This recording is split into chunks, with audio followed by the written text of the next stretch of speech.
Hello, ladies and gentlemen, and welcome back to Console Gaming League. Today we are bringing you the $150 2 hours trio kill race for Apex Legends. My name is Inspector Luke, one of your casters and producers for this evening. With me here in the CGL production room, I do have the wonderful Llama. How are we doing today? Doing fantastic. Cannot wait to see some amazing gameplay from all of these guys today. Going to be a really good tournament. How are you feeling today? You know what? I'm doing absolutely amazing. I've been looking forward to this event for a very long time. We have got some amazing teams returning from the past seasons to take on the challenge in our Apex weekly events. So it's great to see all these teams come back together for the final event. I think of what's going to be 2020. But obviously it is still a little bit of time before the main event is going on. We've got about 20 minutes, so we figured we'd start a little early and introduce some of the teams that are joining us today in our pre-show. Actually, as a special guest with us in our casting room today, we do have Lars, one of our former 5 times champions here in the Console Gaming League Apex scene. How are you doing today, Lars? I'm doing good.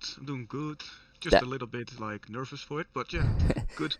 Yeah, well, in your shoes, I'm not sure why you'd be nervous. You've brought home the #1 position in Console Gaming League about 5 different times, and I'm sure every other event you've brought back second or third. Am I correct? Yeah, basically every time we played, we either take the win back home or we get a second place. Yeah, well, I mean, you definitely have quite a lot of payouts from CGL over the years, right? Yep.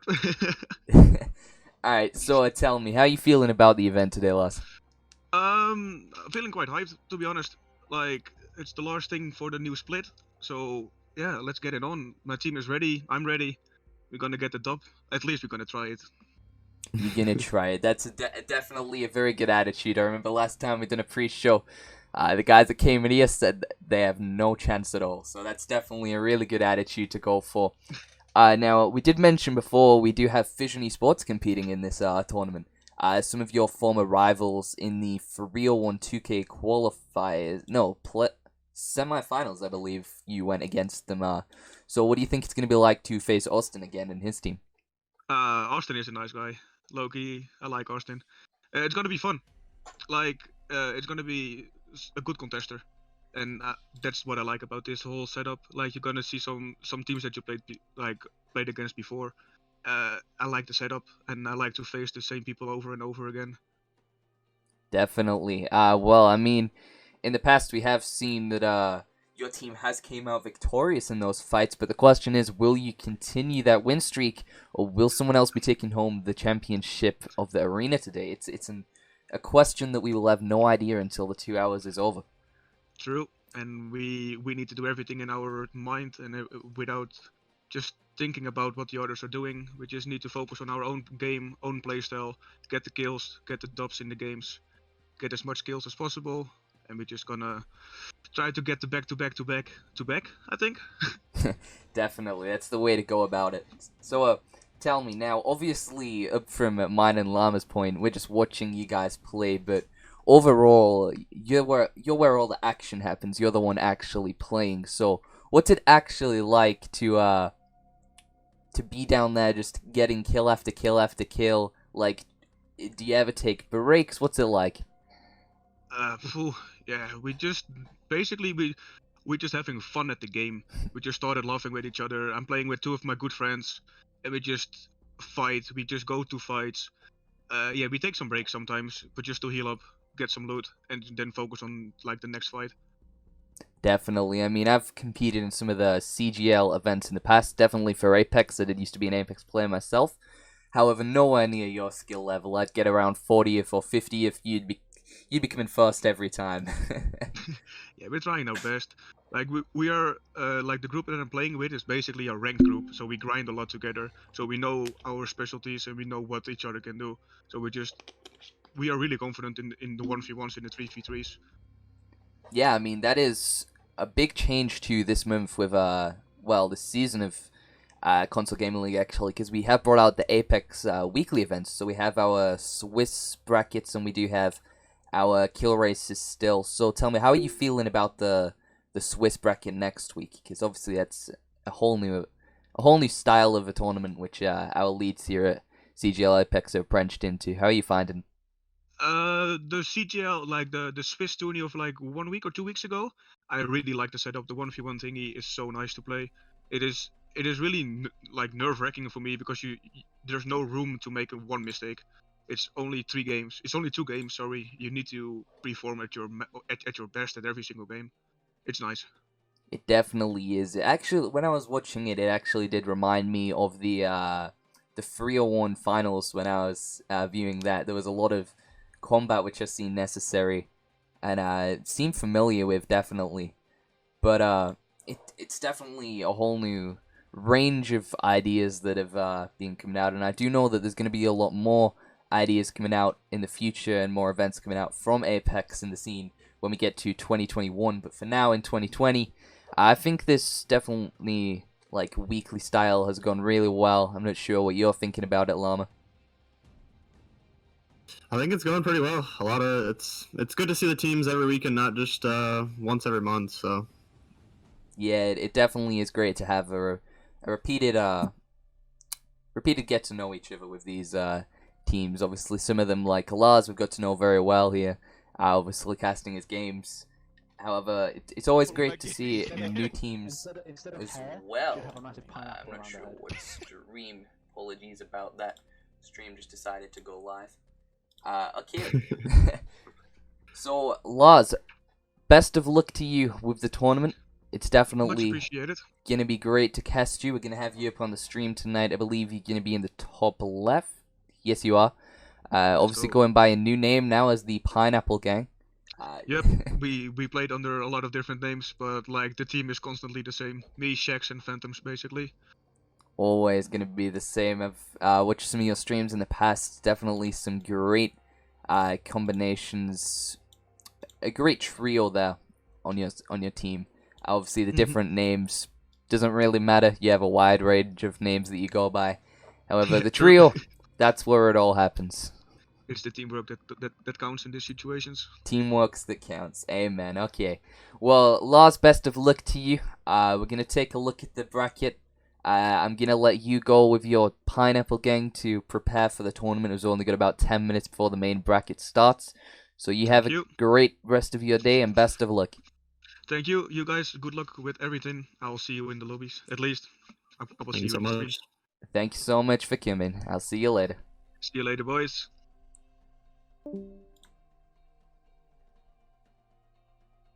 Alright.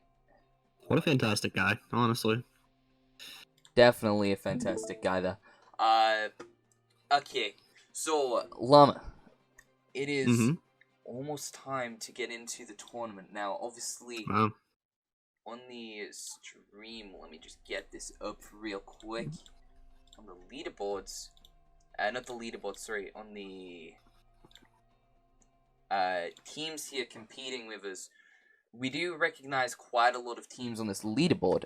Obviously, we do have some new ones joining us, but for example, Pineapple Gang, who we have just spoke to, Lars in that one there. Great guy, without a doubt. Looks like they're going to be rejoining us, but also Fission Esports are also going to be back again for this one, with Austin and also Nova.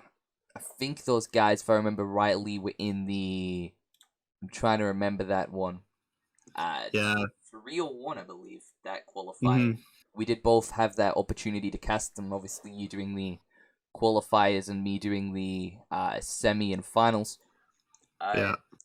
So what are you thinking about Austin there in particular as a team with Fission Esports? I think they got a good chance. I mean, it's going to be interesting with the new map in rotation, Olympus, to see how these teams actually fare with it and see how aggressive they can push with a little bit bigger open map. But I think they're going to do pretty well, I believe. Definitely. I mean, with the whole new map, obviously, there's a lot of things came with Season 7 as a whole. We've got new vehicles, we've got new rotations, lots of different ways to rotate around the map. A lot of things have changed, and it's definitely going to be great to see how this is going to be implemented into this 2-hour kill race.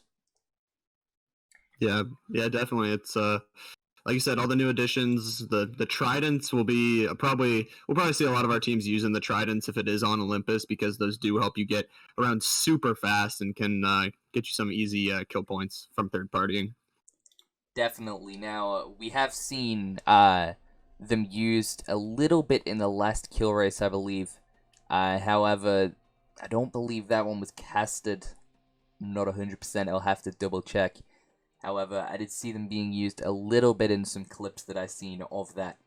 However, obviously now this is the main prize pooled event of this weekly style, this weekly format of events. So it's gonna be great to be able to see them actually in use and see them being used for rotations, because obviously there's a lot more things now coming out with this event. Obviously, we have got the new Horizon map, as you were on about. We've got the new you'll lose your train of thought. I'm sorry. We have the new Legend Horizon out, which definitely has some interesting features with her alone. I know she does have the black hole out there, being able to suck in the nearby legends. Now, compared to all the other legends, I do think that's definitely going to be an advantage in a way. However, the question is really, Llama, is it going to be better than the other legends to use in that fight? I don't know. Honestly, we will see a lot of popular like legends like Bloodhound and Revenant we see used a lot, but she does have really interesting mobility where she can use the gravity lift and move around her enemies a lot easier, which can actually help them win fights. Not that really any of these teams need help winning fights, but we'll have to see if they choose maybe a Bloodhound, or which has the ult, which can make them go faster, or if they choose something that will actually pull the other team in and help with their team fighting. Definitely. I mean, I do think she's got an interesting range of like passive abilities. Being able to control your air movement there is definitely quite a big advantage. However, obviously, other passive abilities such as Lifeline, having that revive there with the shield and quick revive, I do think that's a lot better than being able to float in the air, in my opinion. I'm not sure about other people. Yeah, 100%, I think, and we'll have to see. I guess we'll see here in a couple minutes who teams are choosing. Definitely. I mean, obviously with the new season, it's not just the new map and new legend that's obviously came out. We have had a lot of nerfs and buffs to different types of legends, but also one of the main things is we did lose the Kings Canyon map, as it's gone into the vault, and now it's going to be a rotation between Olympus and World's Edge. I'm not sure how you feel about that one. Yeah, so I think it overall is going to affect scores and make them score a little bit lower, just because Kings Canyon was a little bit of a smaller, more compact map where you could get to fights a little bit easier. So I think with it being World's Edge Olympus, it'll reduce the scores by a little bit, but it's going to reduce everybody's scores. So I don't think it'll really affect it too much, but it's a little bit you have to play a little bit more aggressive because of how open the map is. Yeah, definitely. I mean, I think another big thing coming out with the update as a whole is the fact we got our good old friend the R99 back from the supply drops. And that's definitely one of the main weapons which we see used a lot in these kill races, because obviously a weapon which has that fast fire rate and also good damage as an SMG, also being able to hit quite a lot of range actually as well. I do think that is a very advanced weapon to be using. I'm not sure what your thoughts are on it. Yeah, it's definitely a favorite. It's got a lot of recoil. So if you can control the recoil though, it's probably one of the best weapons in the game. So it takes a lot of skill to use, but a lot of these players have that skill. And with it being brought out, I think it's gonna make these teams a little bit more deadly, just because they have it in their hands again. Definitely. Now, obviously, with that being brought out, we did unfortunately lose the Prowler. Now Prowler, my thoughts on the Prowler are they changed quite a lot, if I'm gonna be completely honest. Now, it obviously did have that burst fire rate with the select fire receiver. However, we obviously did lose the select fire receiver as well. So, I've got mixed emotions about the Prowler, to be completely honest. What are your thoughts on it? Yeah, I think they gave the Prowler a little bit of a damage buff and put it in the care package. So I think it's still a good weapon to pick up if you find it in the care package, but it does now have limited ammo, so you only have about 200 bullets, which is not really great for these guys in the tournament because they're pushing fights left, right, and 200 bullets is really only going to maybe get them 2 or 3 fights, and maybe that won't survive them the whole game. So I think it's a really good weapon to pick up, but they got to be careful when they pick it up, just so they don't get themselves in a bad scenario where they don't have a weapon. Yeah, definitely. I mean, with the 200 bullets, obviously, if it's something they pick up early game, I think they might have to drop it once they've pushed a couple fights. However, something picking that up late game with the 200 ammo might be worth actually keeping that and being able to use it in the final fight at the end, getting quite a lot of damage and shots on there. However, it does honestly go down at what point in the game do you get it? Yeah, that's a good point. That if it's maybe under 5 squads, maybe you go for it and pick it up because you can take to the end. But like you said, if you pick it up early game, you might be switching it out and might put yourself in a bad scenario where you don't have weapon mods because it's a fully kitted weapon. Definitely, yeah. Now, obviously, as you were saying before, we do have Olympus, I believe, for this kill race instead of World's Edge. I'll have to double check on that. Let me just quickly see if that is up. I do not believe. We'll find out halfway through. We'll find out when we go into it. Yeah, we will. But obviously, with Olympus coming out, there's quite a lot of new things with the map. Obviously, there's a lot of holes everywhere in the map, meaning Horizon being able to float in the air, that is obviously a big advantage. But, obviously I think from the change between King's Canyon and World's Edge, I think Horizon's definitely quite colorful and quite decorated with all of the pink and red trees that are coming out around the map. But obviously, with the new rift system being able to move from one area in the map straight to another, I think that's definitely advanced and going to be used a lot for rotations in this kill race. Now, with the whole tridents, I'm not 100% on whether they're going to be used or not. We did talk about that before. We'll have to find out. However, I think now we're pretty much just waiting to get into the main event.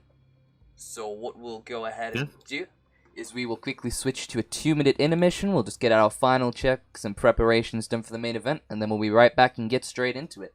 But please let us know what your thoughts are on the tournament in the chat. We will be looking at that often, and sometimes when there's no action going on, replying to a couple messages in there. So it's definitely going to be a great cast lined up for everybody. I'm not sure what you're thinking, Llama. I cannot wait to see all these teams play, and cannot wait to see some good gameplay too.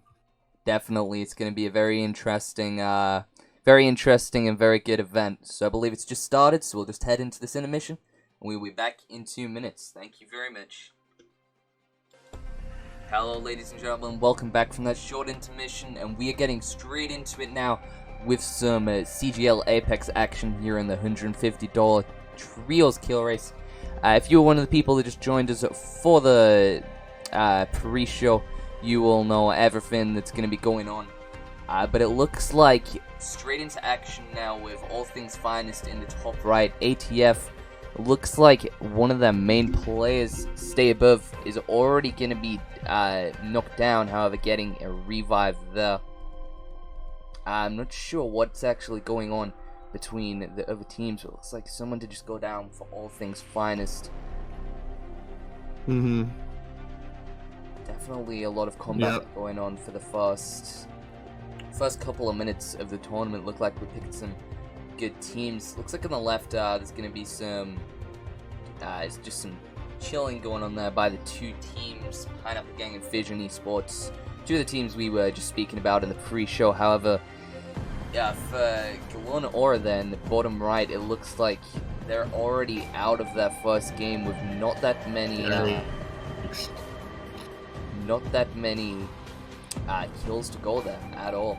So it looks like they've already wasted a solid 5 minutes in there.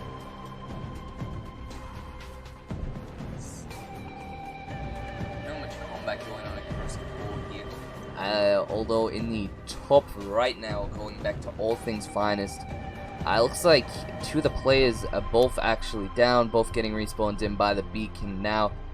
Definitely a good thing to do that to help your teammates. Obviously, with the respawn beacons, they're definitely helpful, but you really don't want to be having to redeploy your teammates this early game, especially when there's not that much loot in the area. Yeah, definitely. You don't wanna have to respawn early, waste all that time, which will prevent you from getting as much points. Definitely. Now, obviously, it looks like Lars has just popped his Beast of the Hunt here in the top left for Pineapple Gang, just using the jump tower to head. I'm not sure where they're going to be heading, actually. I believe they're going to be I think that's actually Sorting Factory. They're just heading out of there. Might be wrong. However, in the top right, we have All Things Finest just rotating back into Fragment here. Yeah. In the bottom right, also, we do have Glon Aura just getting straight back into the fight here. Obviously, after a first bad game. Now, this is a kill race, so obviously there's just multiple lives here to get back in and get as many kills as you can. In our past events, such as New Dawn League in the 2K qualifiers, obviously one bad game can mess you up quite a lot, but straight away we're getting more action on the bottom row here. It does look like Fission Esports, Austin automatically going to be in another fight there, using as Horizon. We'd say we're going to see that getting those Volt Rifle kills there, and with the 301 as well. That was a great fight. Beautiful, yeah. Very, very beautiful. Good shots and really interesting attachments that he's using also. Definitely. I did just notice that on the side, using a wide range of them. And I do love the weapon camo for the Flatline he's using right now. Definitely grinded out a lot to get that one. Weapon loadouts for Austin, the 301 and the Flatline, rocking double assault rifle. Not really something I've seen that much in these kill races. I've usually seen combinations such as a R99 and a wingman being used quite a lot. Obviously R99, as we spoke about before, just returning from the care package, being a lot more common now. Being able to use that combination, a wingman and an R99, is something interesting to see, but looks like Austin once again using his passive ability there, not the ultimate, just being able to launch himself in the air. Definitely not really that tactical, not that helpful. However, it may help with getting around the map a little more. But in the top left here now with Pineapple Gang, we're going to see another fight coming up, and Lars using the Volt Rifle. Shiko actually going down there, but being able to pull off the fight. Definitely a really good shots there with the Volt Rifle by Lars.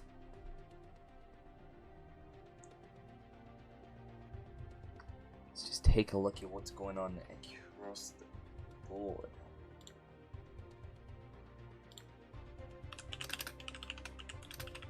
Yeah, and that Volt Rifle, another one of those guns that has pretty high recoil, so hard to control. Yeah, definitely. Volt Rifle, it's mixed emotions about the Volt Rifle. It can be used very good at close range. However, I'm not quite sure at long range. Lars obviously proven us wrong with that theory today, but it looks like straight away we're getting into a lot more action here with Lars actually losing a lot of shield, and Phantoms and Shiko also using quite a lot there.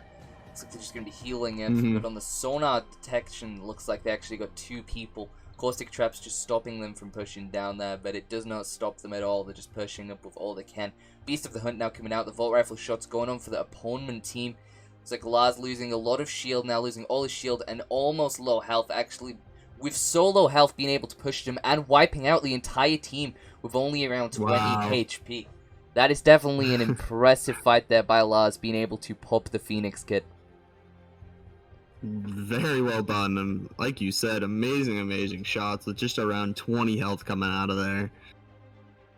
Definitely. Now, obviously, Beast of the Hunt may have came in clutch a bit there, being able to give him the what looks like a thermal sight on everyone.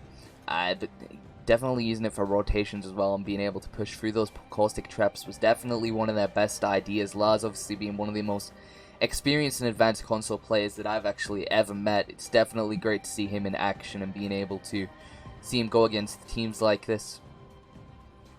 Yeah, it's really interesting to watch all these these really pro players and their whole play styles and everything like that. It's really interesting. Definitely. It looks like we have a little bit of combat going on with the other teams now.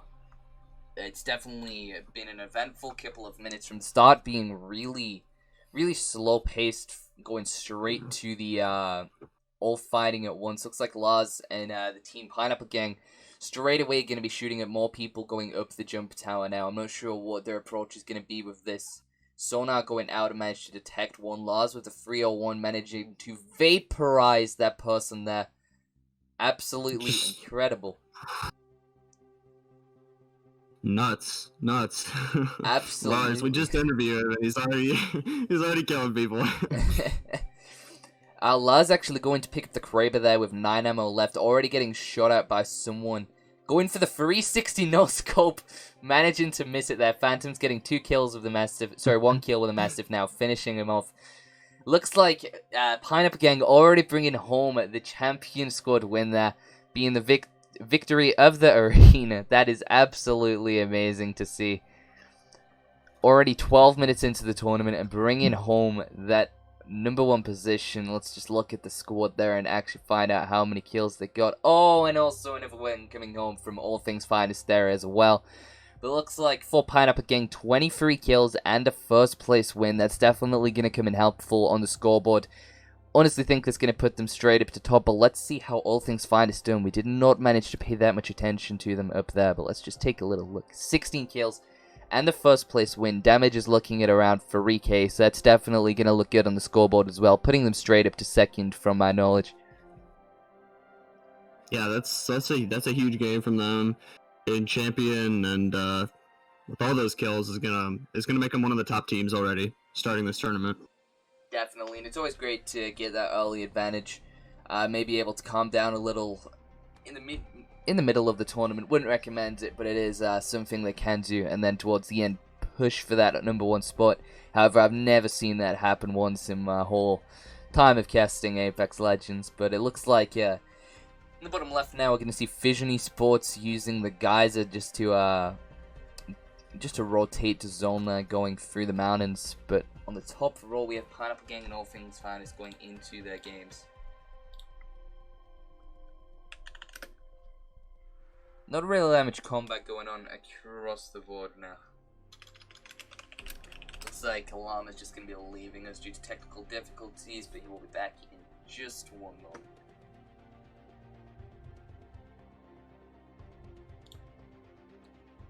Looking at our selections now, for Team Pineapple Gang once again, we do have a Wraith, a Pathfinder, and a Bullet Hound. Bring out the 2 rotations and the more tactical legend there being used. Lars is obviously one of the nastiest Bloodhounds I have ever seen.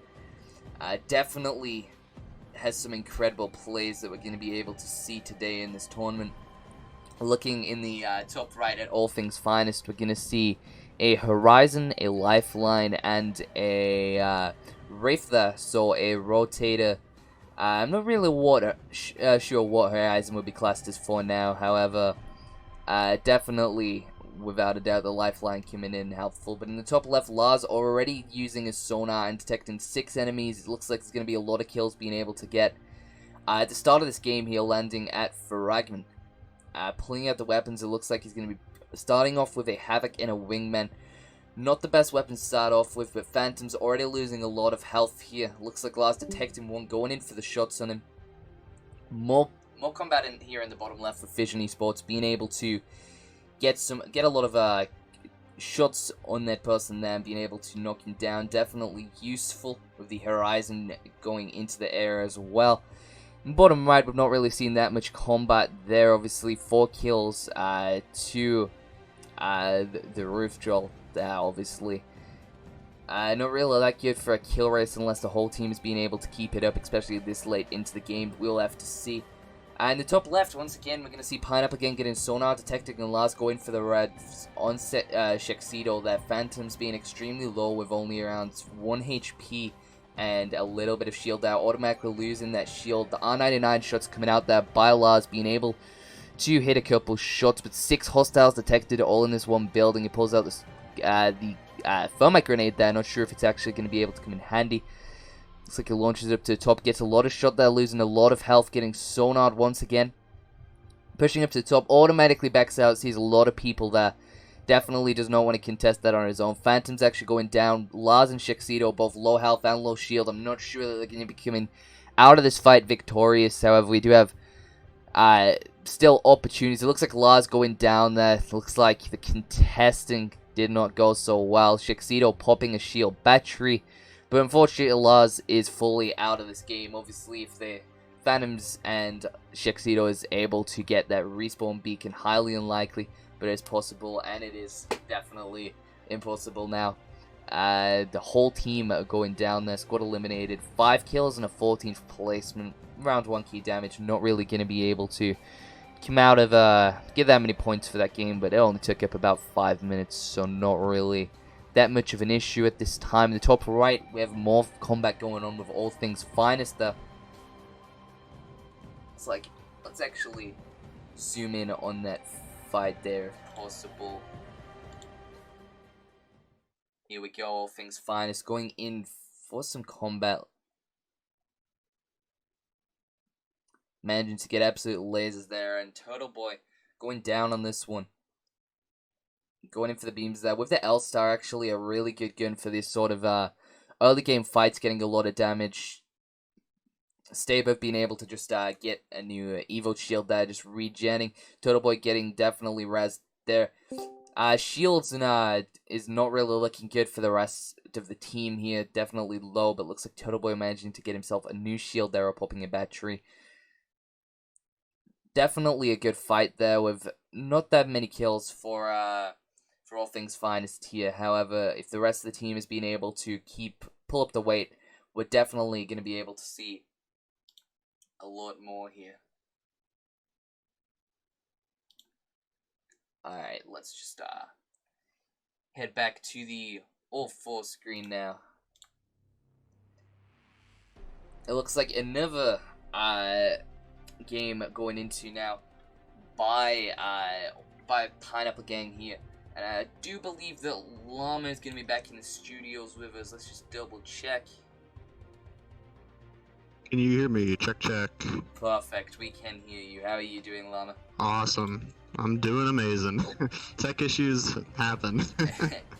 They do indeed, but don't worry, we're all good now.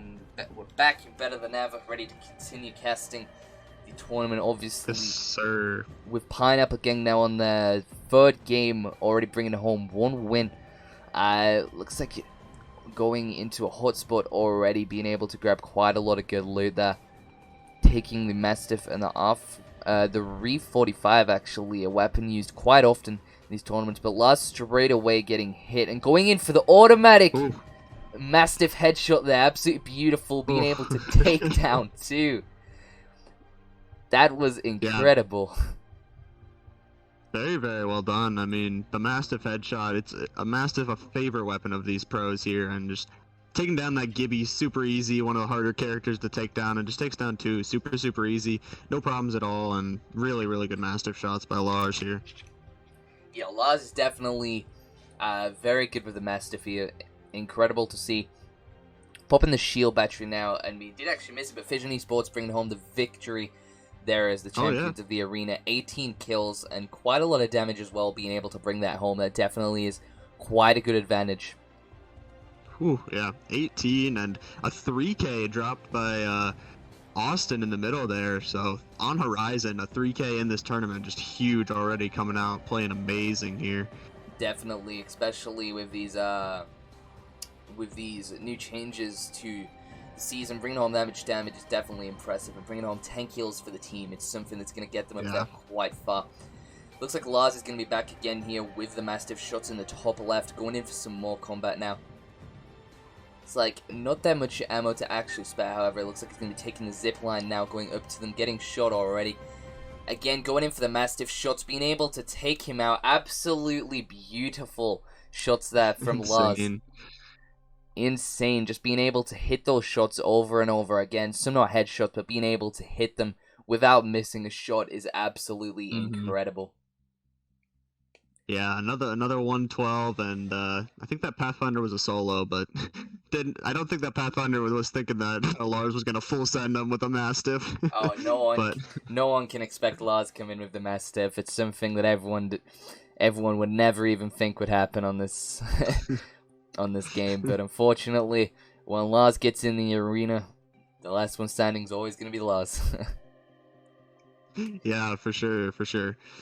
It is interesting though. We do have a couple different combos of legends here to start off. We do have a Gibby for Glon Aura down in the bottom right. We got a Bloodhound in top left, and we do have a Horizon on All Things Finest and Fission Esports here. So, what are your thoughts on that? Well, obviously, I think it's quite a weird combination to be using with the Lifeline, Wraith, and Gibby. I'd probably swap out that Gibby for someone else there, maybe someone more tactical, like I'm trying to think for an example, Horizon or maybe Bloodhound.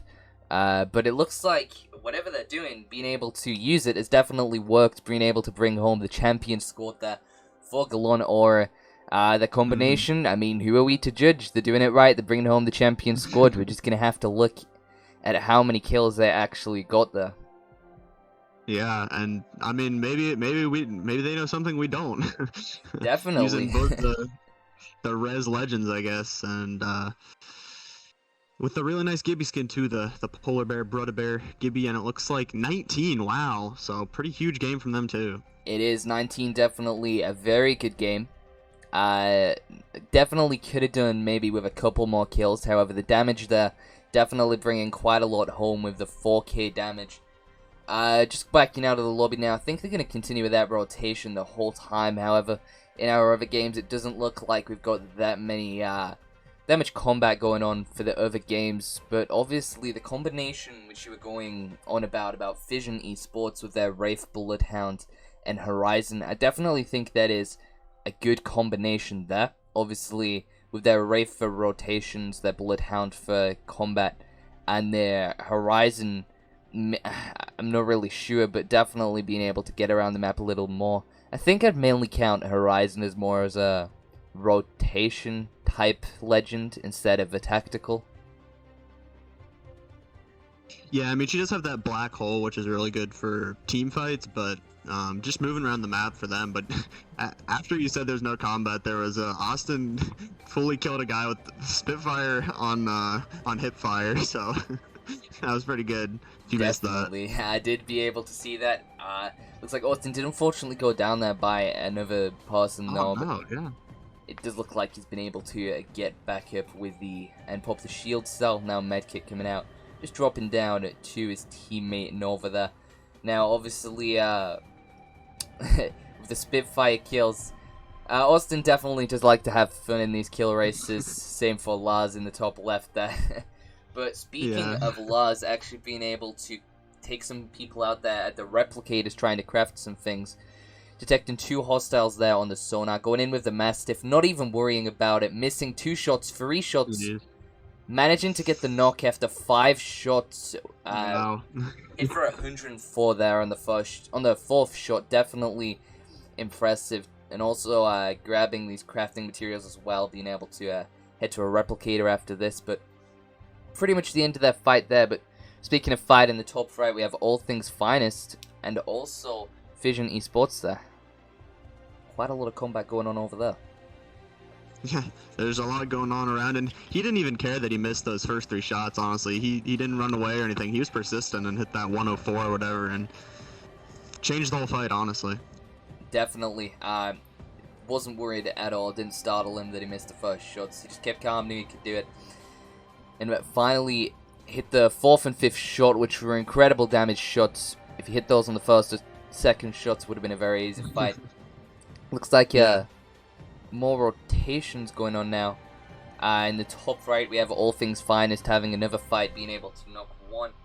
Stay Above taking one down. Looks like going to be rotating more to the left now. I think he's going to rotate back actually and grab the loop. Never mind, sees more people behind him. Going in for the long shot, Volt Rifle shots there. Doing absolutely incredible. Just lasering there with that Volt Rifle. And the 99 coming out actually.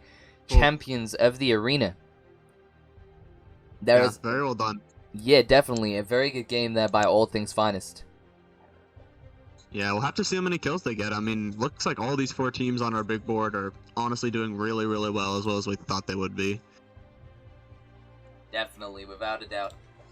Now, obviously, we do have our other teams on the bottom now. We have Glen Aura and Vision Esports. Not really that much combat going on between them. With Lars popping his ultimate now, I think that's going to be handy for a rotation. Beast of the Hunt coming out for Bloodhound. Going to be heading, looks like, towards Fragment, I believe. Just landing, never mind, going to be heading towards Sorting Factory. Yeah, so I think he popped that ult and went up on the jump tower just to see maybe if there's anybody behind him, maybe that they could go pick off or anything. But they will rotate into Sorting Factory, like you said. He still has a little bit of that ult left, and we'll see if maybe they can find a team here. Definitely, it does look like they have found a team indeed, being able to hit those shots on the red Evo shield is what it looked like from my angle there. Popping the sonar and 4 hostiles detected, so it does look like there's more than one team at Sorting Factory. But pulling out the Mastiff straight away, knowing that it's his perfect opportunity. Just dropping the Mastiff anyway and bringing out his X there for the run. Manages to knock one straight away with his first Mastiff shot. Straight away grabbing the red Evo as well. I predicted right after viewing that. Yeah, and another amazing kill from him. He's just hitting so hard with that Mastiff. I'll tell you, when I use that gun, I'm hitting for 13 every single time, and he's hitting for these really big damage shots, and gets a really nice shield to go along with it, which will help them in team fights.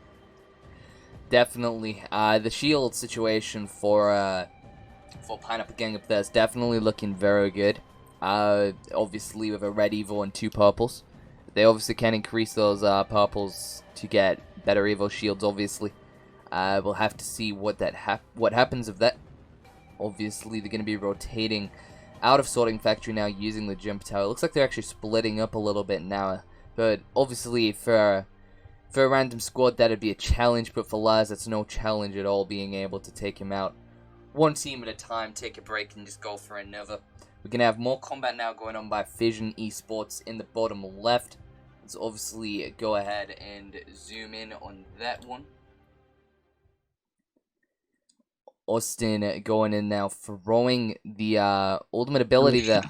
And it looks like the ultimate being used by Horizon in action, being able to suck in all of the legends, straight away being able to get shots by Austin and take the whole team out instantly. That was an incredible play there by Austin. What are you thinking of that? That was just huge. Like we were talking about earlier, he just chucks that Horizon ult in, gets 2 or 3 of the teammates in there, and just starts ripping them with the flatline. Very, very good shots and very, very good use of that ultimate. Definitely. We did say we hoped we'd see that in action, and lucky as we were able to see it. Going back to the whole 4 screens now, looks like we do have more combat going on by Lars. Let's also zoom in on that one there. It's like Lars just going in, getting the knock there. Care package being called this is in. final team, so It is, yeah. 2 squads left. Phantom's losing a lot of shield. Shaxido and Lars still on full, but looks like Phantom actually really low. The Mastiff shots coming out now by Lars. Death Totem being activated by Lars as well. And it looks like the champion goes to Pineapple Gang once again, being able to take that victory home. Yeah, very well done. Again, just great master shots, honestly. Like he's hitting for every single one of them for like 60 plus if he's actually hitting. So another champion for them is pretty huge. Going to push them up higher. Going to make them harder to catch. So they will keep rolling here. Well, 23. Wow, that's a huge game for them. Without a doubt. Obviously, I had no doubt that Lars wouldn't be able to do that. Obviously, an experienced player and an advanced team like them on console. Definitely showing how worthy they are in that one. But looks like in the top right now with All Things Finest, it looks like Stay Above actually does go down there I'm not sure about the rest of the teammates. Looks like Turtle Boy and Gilo actually both under fire. So also in a battle, but it's actually quite long range, just suppressing fire on those people there. But never mind. Looks like Gilo actually under a lot of fire from the building just above, but Turtle Boy just going out trying to follow him there, being able to get that final shot on him with the wingman. That is just beautiful right there. Yeah, and I mean their teammate did get finished by a triple take, I believe, so they will have to make sure they respawn them really, really quick because, like we said, we don't want to be you don't want to be wasting time in these tournaments at all. You want to be resin as fast as you can, getting your teammates back. Definitely, without a doubt. Obviously, you do want to be picking them up as fast as possible, because as you said, leaving it too late, obviously you're man down, you're missing out on more combat and more kills. But it looks like, yeah, in the top 5 we can have All Things Scientist actually battling another team. Let's just get zoomed in on that now. It's going to be pushing back from, what looks like one of the fragmented buildings here in Fragment. Wingman shots coming out there by Turtle Boy. Hitting for 45 twice now, obliterating the shield. Yeah, just gone. And we see that Horizon tactical ability used also earlier to get him around. Definitely. And will he finish this in time to get his teammate though? It's a question worth asking. However, he is able to just grab the respawn card right there. Looks like Gilo and Turtle Boy are just going to be rotating away, trying to get to the respawn beacon now, hitting the wingman shots on the way. Just missing those there, but it looks like Gilo, no, actually, the Eva shot's coming out there, but Gilo actually going down, Turtle Boy left with the wingman. Looks like he's going to rotate with the R99 now. Still missing quite a lot of shots, but he does manage to finalize the team there, vaporizing them with the wingman. That was a really good play there. Not sure what you thought about it, but I'm not sure what Turtle Boy is doing at this point, just wasting time and crouch spamming around his teammate there. Definitely not the way to go in this kill races. You do need to be fast and quick. Yeah, but it was a very good fight. I would have to say a 2v3 taken, and just they obliterate that other team like you said. I think he was just trying to get them maybe behind some of that cover, maybe so they don't get shot. But like you said, wasting time could cost you in the end. So, but a very good fight, a 2v3 taken, and very, very spicy wingman shots for sure. Definitely. It looks like going back to all 4 now. We do have a fight in the top left now. Let's just go ahead and zoom into that one there with Lars over in the Pineapple Gang. But straight away being able to eliminate the whole squad. that was quick. Definitely quick. Just straight away with the Hemlock and the Mastiff there. Definitely a combination which when I first seen it, I was very not... I didn't really like it myself. However, now that the man Lars himself has been able to show me this combination in action, definitely something that I've tried a lot. I do love the combination. It's worked. It's a great combination for these kill races.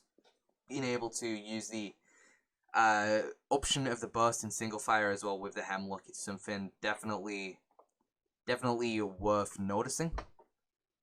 Because obviously with those long range shots, just doing those single fire one taps, it definitely helps and does a bunch of damage there with a lot of attachments as well. But looks like after that fight, let's just go back to the main 4 screens.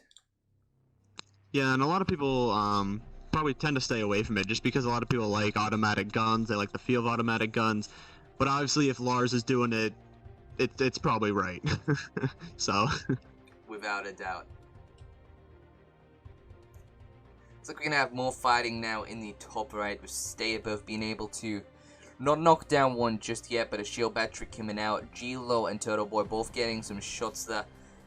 Bottom left, I'm not sure if there was a champion squad or not by Fission Esports, whether they were able to bring back the win. We will have to double check that after when we look at the results. It was. They bring a champion with 34 kills. 34 kills. There we go, ladies and gentlemen. That is what we love to see in these tournaments. 34 kills in a single match. That is over half the lobby. Definitely proving to everyone who the worthy team is in this. But Speaking of Worthy, it looks like we have more fights in the top left with Lars once again Phantoms losing shield and Shixito also with no shield. Lars once again being able to just vaporize these guys Oh man, with the Mastiff. just insane. Just another squad wipe, and well, not fully by him, but another squad did get wiped, and the master shots are just out of this world, hitting every single time. Without a doubt, obviously. We do speak about it a lot in these casts. His massive shots are unbelievable, but it looks like we do have some more combat now in the top right with Stay Above. Let's just zoom in on these guys over at All Things Fine. So it looks like the R99 shots coming out against the Gibby here, going in for the knock, losing his shot. Stay Above actually losing a lot of health here, going for the Phoenix kit. Turtle Boy managing to go in down there, unfortunately. Oh man. Yeah, and this is an interesting point to fight because it is that fragment of Capital City that there is probably a lot of teams here, so they can finish it if they can finish it fast, and it can be good for them. But they need to be finish it quick here. Definitely. It looks like they do come out victorious on this fight, being able to knock down the whole team, all with legendary loot boxes as well. So definitely some good loot gained there from there. But it looks like straight away another squad spotted in the opposite building in Fragment, but I'm not sure if they're aware they're actually out of the zone here, and they could pull a great trap, but obviously this is a kill race, so they're going to go for it, pushing in straight away, not even looking down the scope. The R99 shots coming out by Stay Above, absolutely incredible. An assistant elimination there, whole squad going down, never mind, just one being knocked. Straight away going for the loot up by Stay Above, grabbing the improved backpack. Now looking at these guys' shields and health situation, obviously Turtle Boy losing a little bit of health, straight away popping those syringes, but with 2 red Evo shields and 1 purple body armor, it's definitely something to notice. But straight away, not even after the second fight, another team spotted. Going in for the push straight away. R99 going out now, eliminated the last person. He spots a portal actually, just sat there. Not sure if that's actually going to be anyone's portal in particular. But he just noticed it goes to a little stop at the train station. Going to end up pushing that there. Still quite a long way out of zone. Like you said, there could be a lot of teams here, but they got to finish up quick, and they do have really good shields now. 2 red and a purple in pretty good position to take this game. 3 squads left, so they got to find them quick because in these huge rings, these teams could be really anywhere, and at this point, they're just wasting time. Definitely. 30 seconds to go before the ring closes in there, but let's go back to the top, to the all 4 screens here. Obviously, the top 4 screens are a little bit in front, so when we go back to the other streams, we get a little bit of a replay action of how it all started. But it looks like we do have more damage in the bottom right there by Glonora. Let's go ahead and zoom in on that one. Yeah, and 3 squads left in the bottom right and the top right here, so I'll have to see how these games play out here. It's going to be interesting, to be completely honest. It looks like we're going to see them push into a fragmented building here with the R99. Riffle Troll going in straight away, getting those shots, but he loses a lot of health. They're getting absolutely vaporized. Going straight away, pop the shield battery there. Still a lot of health loss, but he's going to pop the med kit. Might not be the best approach when there's a lifeline nearby. However, he's got the meds to spare, so he's going to push it. Only 3 squads left now. Yeah. Yeah, pop that med kit, and hopefully they don't get too pushed hard by this this third team here. So hopefully they can finish this fight fast and take out that third team also. Definitely looks like a grenade going in there from Ruffle Troll. That get with the flatline as well. Absolutely going in for the vaporizing shots. Nearly misses the railing there. Just manages to pull it off. Pushing in with all he can here. Getting absolutely obliterated. Losing all shield and health once again. Only shield cell left now to heal up. However, a lifeline is on standby for the meds. Obviously, 3 squads left. We're just going to watch this one out here. Yeah, this is a pretty tense one. It definitely is. Obviously, this could have many outcomes here. Just gonna have to see how this one turns out. Mm-hmm. Looks like Rufo pushing in, getting knocked down there with a purple body, with a purple knockdown shield. Revenant and the Revenant from the opposing team pushing in. Not sure what Camel was gonna try to do there, trying to go for the res, I guess, in the middle of the open. Wingwong just absolutely memeing the guy now, absolutely locking him out, going in for the shots. But it looks like only one Revenant left from the opposing team. Never mind, there's a Pathfinder right here against Wingwong, and unfortunately, they do go down as being the third team there. That is 3 points to their name with 14 kills as well, plus damage. Definitely interesting to see, but now let's go back to the top 4. Yeah, you hate to see it. You hate to see them finish third without that championship, but still decent kill points. Maybe not that 34 we saw, but still a decent game from them. Definitely, without a doubt. Looks like we've got no real combat going on here, just the Lars' team as Pineapple Gang and Fission Esports rotating around now. Ultimate coming out there by Lars once again, just for the rotations, using it as agility more of tactical, to be completely honest. And I do think that is a big perk of Pathfinder's ability, and it is used quite a lot more for agility rather than stealth and tactical wise. Yeah, for sure.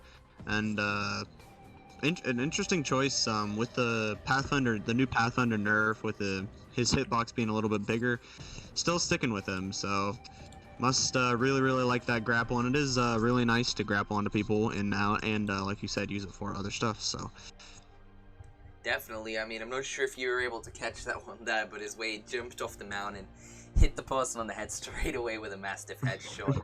Lars just showing her superior here. It was absolutely beautiful. Over in the bottom left now, a little bit of combat here by Fission Esports. Not going to zoom in at the moment. Just going to watch how this plays out. The gravitational use there by Horizon, going in for the R301 and the R99 shots there. Austin going in and knocking someone down straight away. Actually, we are going to get this zoomed in here. Let's get this. And wow, yeah. R301 and R9.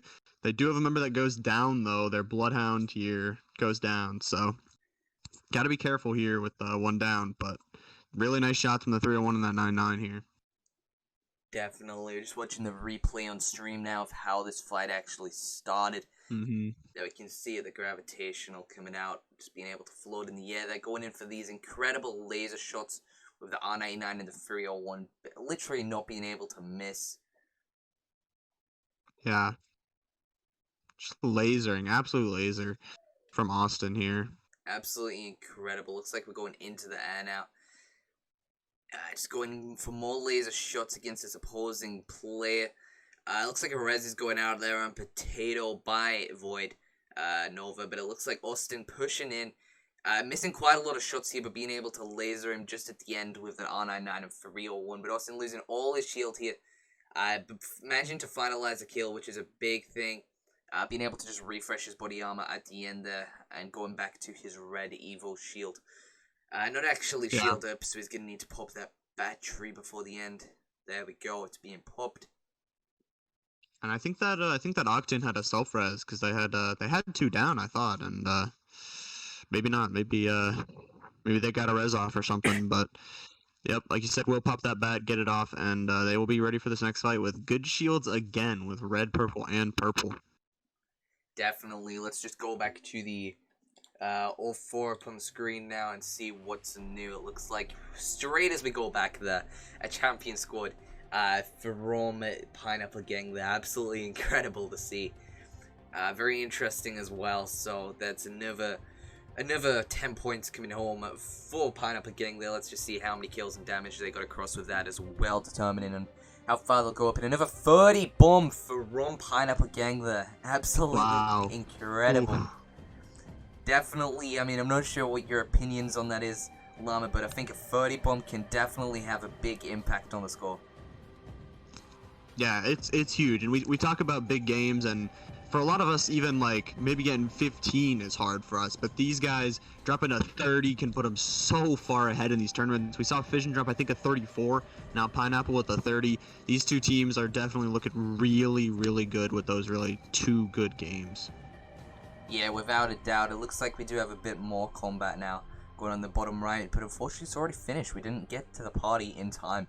Looks like Riffle Troll being able to take out a whole team there, but unfortunately then Gibraltar actually being able to go down there completely awaiting respawn. But speaking of more combat, even more now, and again, we're too late to the party, already finished off before Riffle being able to take on that combat there. Lifeline Drone going out, healing them both. Yeah, and with that Gibby down, they got to be careful because, like we said, this is cap. There's a lot of teams here, most likely. They got to be careful. They got to res them fast. They don't want to be wasting time or die. Dying is the worst thing. At 11 squads left would be pretty bad. And she actually gets super lucky there, not hitting that Watson fence. Definitely, that was a very close one there. I think she's not making the same mistake twice considering it happened. But unfortunately, it looks like the lifeline also going down. I think she's going to be rotating back up top. Knocking down the Wraith, who's just popping a shield cell then.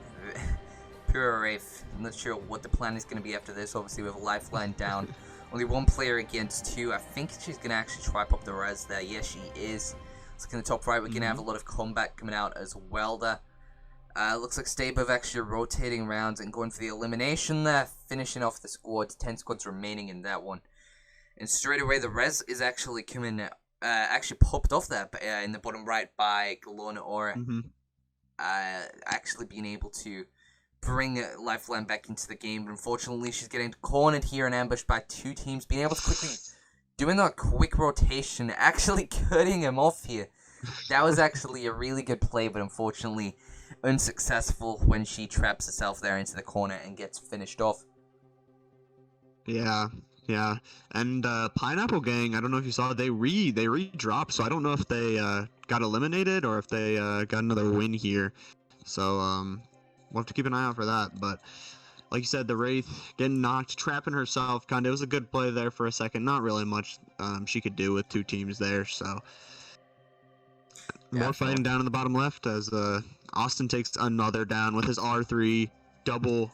R3 R9 combo, so the R400, as some people say. R400, I definitely love to hear that combo used in kill races.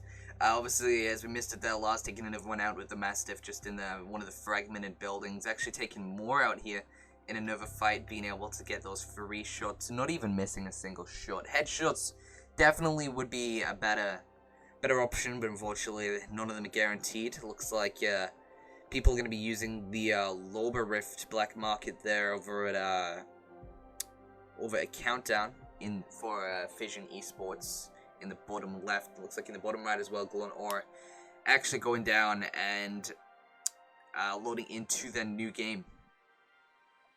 Oh, but speaking of actual game, it looks like in the top left we have more combat there by Lars actually being the kill leader with the Mastiff. Insane. The real question is why the game keeps giving it to him.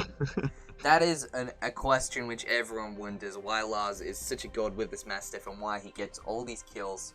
But, I mean, the true question is we'll never know. He's one of the magicians who never shares their tricks, right? Yeah, definitely.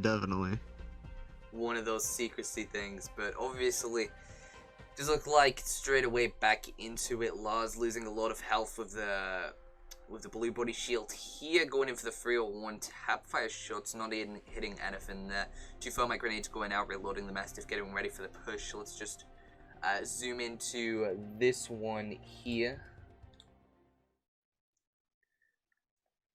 As we can see on the replay, the sonar going out, missing the Mastiff shots, missing those 2 shots there as well. Reload, the Mastiff is pushing straight up here towards the fight, being able to finally finish us off with that one-tap Mastiff at the end. Absolutely beautiful. I'm going to have to start using this again myself. Let's I'm telling you, every time I use it, it's like you're hitting for 13, and this man is hitting for 80s somehow. Well, when your name is Lars, you never hit a head. You never miss a headshot. So obviously, That's true. it comes with experience and in practice, really. I guess when it comes to Lars, but obviously it's not just Lars. It's Shuxido and Phantoms as well. Both incredible teammates and carrying their own weight as well, if not carrying the team. Shuxido obviously being the captain, calling all the shots in the games. Let's actually go back to the main screen now and switch up to this. And what we will do is we will turn on the communications now for us and hear a little bit of that communications in the background of our commentary. Gonna be great to hear some of the squad communications. Obviously in the bottom left, it looks like another champion squad there with 24 kills going for Austin. Great Huge. to see this team back into the battle with CGL as a whole, because obviously we've not seen any of these teams for a very long time. Looks like some even more combat going on now in the top right by All Things Finest. Shield Cell's being popped there by Stay Above. Looks like Armor Situation is looking like a Red Evo, a Legendary. Also automatically being shredded there, the Legendary Evo. The Legendary Body Armor being fallen apart, but looks like Stay Above popping the medkit there. As well as he's sitting in that little corner. Looks like over at Pineapple Gang, though, they've actually spotted some more people. Going to be heading over to also popping the ultimate once again, just proving the point that he's using it for agility instead of tactical. Yeah, Vero played. Health drone popped in the bottom right, gets him back to full health with that syringe. Fission will be re-queuing here, hopefully soon after that another win. So all these teams doing really, really well and very much contesting each other. So Lars coming in another sweet mastiff shot to take another down and proving his title as kill leader as he pops a bat. Definitely, Lars actually looking quite low in shield now, but being able to just finish off those people. Not really that many squad communications going on here, apart from loud cheering and celebrating after they killed that squad. But it's great to hear them. Let's just go ahead and turn it down a little now and go back to the main commentary. However, obviously, it's great to see some of the squad communications going on and how they communicate with each other across there. Obviously, as we can see in game now as well, Llama, obviously the new club system is out of the season of Apex, so they're all able to have the lovely gang name in the in-game names. Yeah, it's a very good quality of life feature that Respawn put in. I think can help you connect better with your friends and shows when people are online you can invite your whole clan or whatever, and it's pretty huge. Definitely, it's something we love to see, really. Being able to obviously share clan tag with other people, just like all the other games like Call of Duty and things like that. One thing I really would like to see is obviously all the teams on the board right now being able to be in the same club and share the same team together on often occasions. But actually, speaking of sharing, it looks like Mr. Potato here is going to be sharing a dance with the Grim Reaper as he goes down there in that fight. The res is going down for Nova here by Austin. Looks like it's not really that safe of a place, however, it's going to be done. Just popping that res. Arcstar going to be, never mind, just in hand at the time. Going out there at the top of the building. Also a Thermite as well. It looks like it's going to be an interesting fight. Both pushing in, getting in the 3-tap Hemlocks, being able to knock one. Not sure how this is going to go, the Gibraltar. Actually, I can tell exactly how it's going to go. Austin being able to take out all three there with a simple Hemlock and an Alternator. Now, that is what I call talent. Yeah, wiped him with a Hemlock and an Alternator. That's with basically two of his teammates down. So, but another team here actually, he doesn't even care. He's just gonna take down a Pathfinder, just super easy. Definitely something I love to see. Obviously, in the top left here, looks like Lars is also going to be getting shot with no cover to actually get to. Losing a lot of health and a lot of shields. I'm not sure what his plan is on this one, because obviously Shuxido and Phantom's also losing quite a lot of health and shield on this one as well. But he's going in for the shots. He actually hitting a lot of headshots with these R301, obviously with the Mastiff still in hand there. Just on the side, but looks like being able to finish off that elimination and being able to revive Shixito on this one. Obviously, that was a very good fight. Very interesting to see, but in the top right now, even more combat going on as Stay Above goes down, and he gets finished by the Mirage here. Quite interesting to see, and unfortunate as well. Yeah, it's unfortunate to see, and you'll see another one go down, and the Mirage is just really thirsty for finishes. Vision did go down in the bottom left here, so they will have to re-queue, which is a little bit of time they did waste. They will come out with 3 kills, but not the best on time-wise, so... Yeah, definitely, but unfortunately, obviously, as you said, the squad does go out here. Let's look. I'm not sure on what the placement is going to be. I believe they did become second in that one. Yes, they did with 18 kills, and let's estimate around 4.5k damage. Definitely going to be helpful for the damage points. However, the kill-wise, I think it could have been a little bit better with the kills. Obviously, we have teams getting 30 bombs. However, they are new to CGL from my point of view. I've never seen them in a CGL tournament before, which I've casted. However, obviously looking at the squad levels, they're all level 500, and they are very experienced altogether. So, obviously, it's great to be able to see them and see how they play. Obviously, Turtle Boy is a very experienced player and a very advanced player in my opinion. I'm not sure what your thoughts are on him. Yeah, I mean, and when we talk about all these experienced teams, but there's always going to be games where these experienced teams, land bad, they get bad loot or something goes wrong for them, and that's the chance where these new teams can come in and actually take a victory here. If they have a really experienced team and a lot of kills and whatever, and know how to push, then if a pro team or one of the higher teams slips up, then they have their chance to sneak in. Definitely. I mean, looking across the board now, it does look like the only combat we really have now is going to be in the bottom right here with Wing Wong going in for those shots here with the, looks like an R99, but unfortunately get eliminated. A little bit of rage there as he puts his controller aggressively on the desk. Oh. Just going to go ahead and report those scores. 7th place with only 8 kills. Definitely not what we like to see in these competitions. We do like to see a lot more kills. However, obviously, they did do quite well for that game. Damage-wise, they both got at least a K each, so it's something we do. That is something we do like to see for that. For about halfway through the game. So it looks like there's gonna be.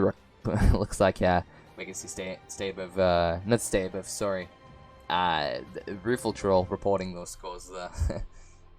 It looks like they're gonna. Yeah, and like you said, not the greatest amount of kills, but the game did end pretty fast, so they won't get any placement points or anything from that, but they will get 8.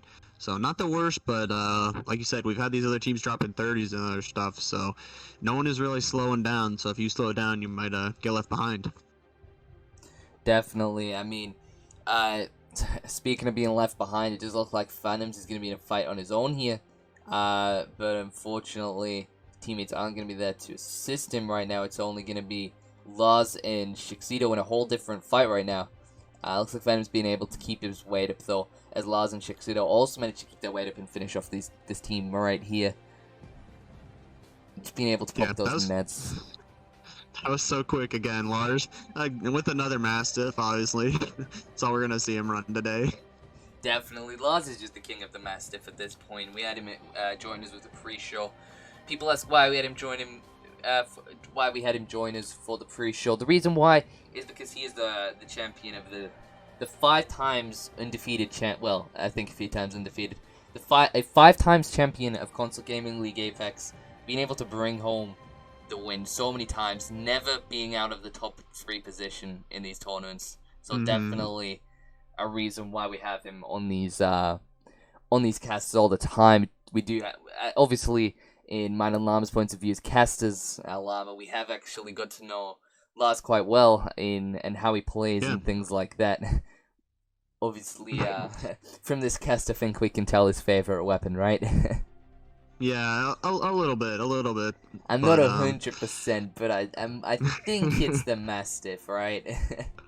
Yeah, maybe. I mean, it's probably a Mozambique type of guy. Without a doubt. Looks like we're gonna see him rotating up though, actually, but unfortunately, in the top right there, All Things Finest actually going down as a whole squad. Let's take a look at their kills.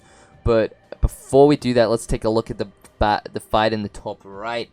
It looks like we're going to have Galun or actually two people going down there, Wingwong being the only man standing. Not sure what his plan is with this, getting pushed by two people here.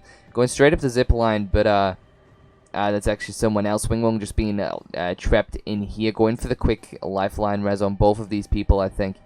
Just taking cover behind the shield, really, I think it's definitely a big advantage. But unfortunately, that shield does go away as he gets revived. Unfortunately, Riffle Twist just being left on the ground there. I'm not sure how he's going to feel about that. Yeah, and All Things Finest did get eliminated here. One kill, only one kill. So, but it was a pretty fast elimination with 19. They were the first squad eliminated, so not the worst, but only one kill. It does take time away from their overall time. Definitely, obviously, a game, getting into a game, getting out of it.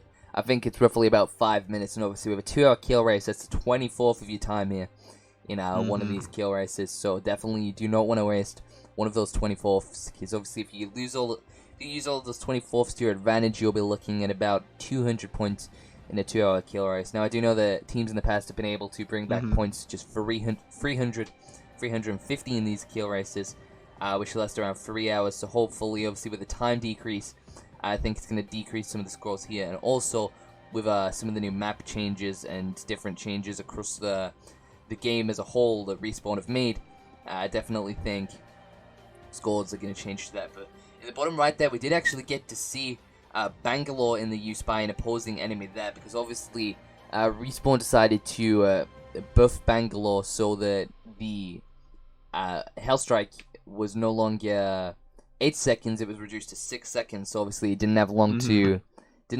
rotate from there.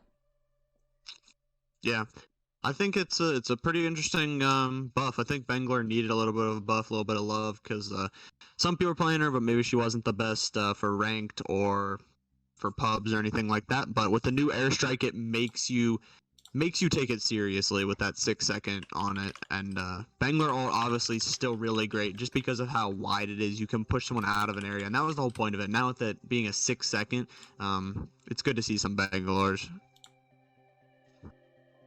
Definitely. With Bangalore, obviously, it's got some positives and it's got some negatives. Obviously, the smoke grenades do definitely come in helpful, and the what's it called? Sorry, the grenades that come down from hell. Those things. Yeah. They definitely do a ton of damage, but obviously with the 8 seconds they did have compared to the 6 seconds now, obviously it's not that a lot of time when you think about it. However, in a fight, 2 seconds really is a big contribution, and has a big effect on your overall time to evacuate that area. Because obviously if you're in a fight, you might need those 2 extra seconds to just finish up and leave as fast as you can. Yeah, and we also do see them running Bangalore Bloodhound. So that combo is, Bangalore alone might not be as good, but with that Bloodhound, just being able to blind the enemy team and then just scanning them to see where every single one of them is, it's so huge and such a really good combo that these teams use. Definitely, I've seen that in the past, the Bloodhound and the Bangalore being used. It's definitely one of the greatest metas I've ever seen in this game as a whole. Obviously, there are other things such as I'm trying to think now. There was another thing that I talked about in a previous cast, which I can't remember. There is other ways you can combine with Bloodhound and Bangalore as a whole.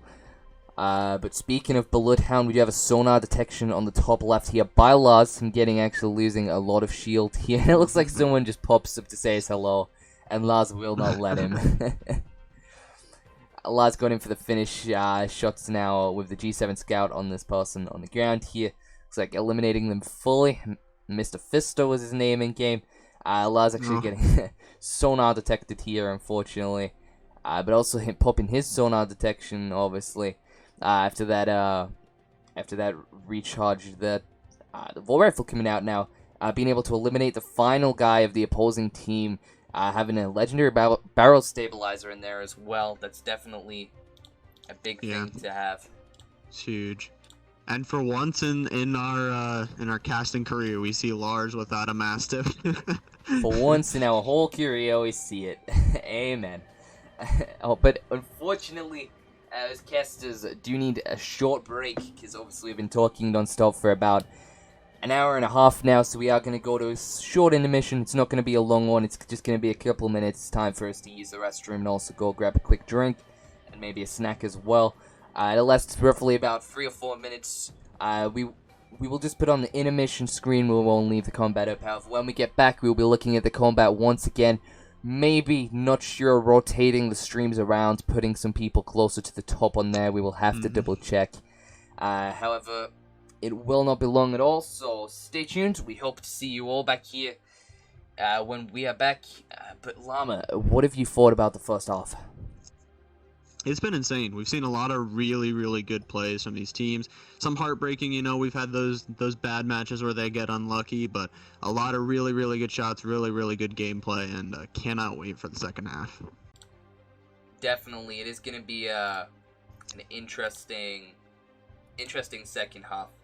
Obviously, we may add a couple things in there, and I know it does look a little different because Llama's webcam is not on the stream right now, unfortunately.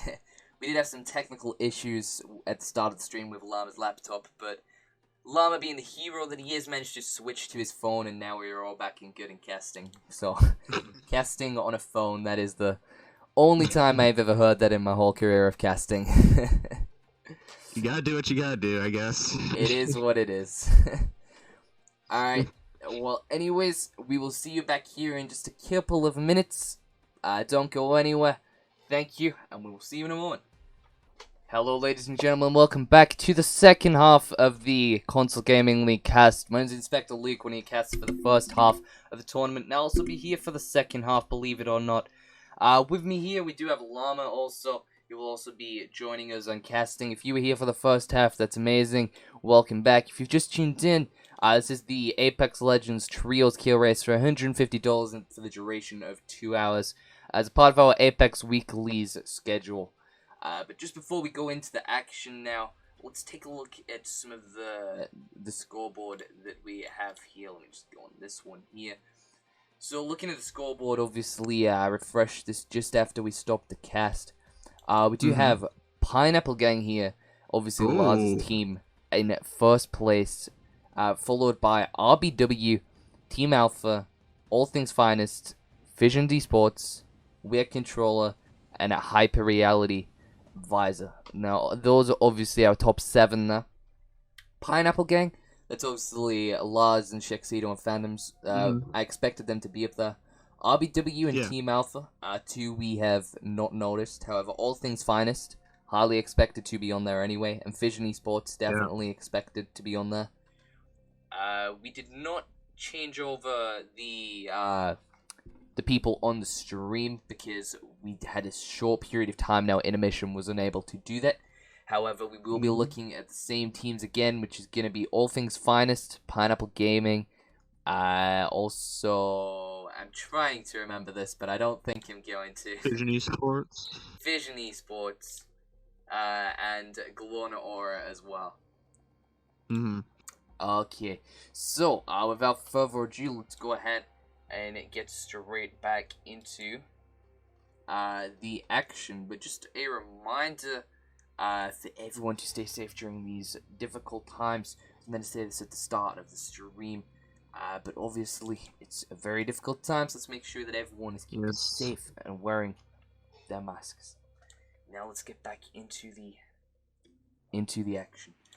Going straight back in, we can see here Pineapple Gang in the top left. Straight back in.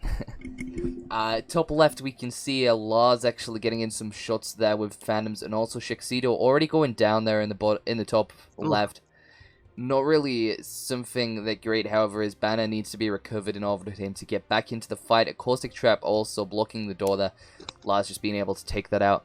In the top right, we do have All Things Finest, just finishing a battle, I believe, with Stay Above, just popping his Phoenix kit there, Turtle Boy, and G-Lo also low on, well, they were low on health before they just rezzed up. Shield situation is looking alright, but looks like some shots are getting filed. But in the top left there, We do have Pineapple Gang actually going down. Ooh. Shaxito, Lars, and Phantoms all with a high number of kills. 22 kills coming home to the name, and third place in the game. Quite good, definitely enjoyable. Also, looks like the damage was quite good as well. What are you thinking, Llama? Yeah, it's very good. And just a quick shout out to Pineapple Gang being obviously at the top of the leaderboard with the most kills and damage. So 24,000 damage through 5 games is pretty insane for even these teams. So big shout out to them. And yeah, pretty huge damage. I think 2 of them had 2K at least, and one of them had 1K. So not the worst game, but would have liked to see a dub.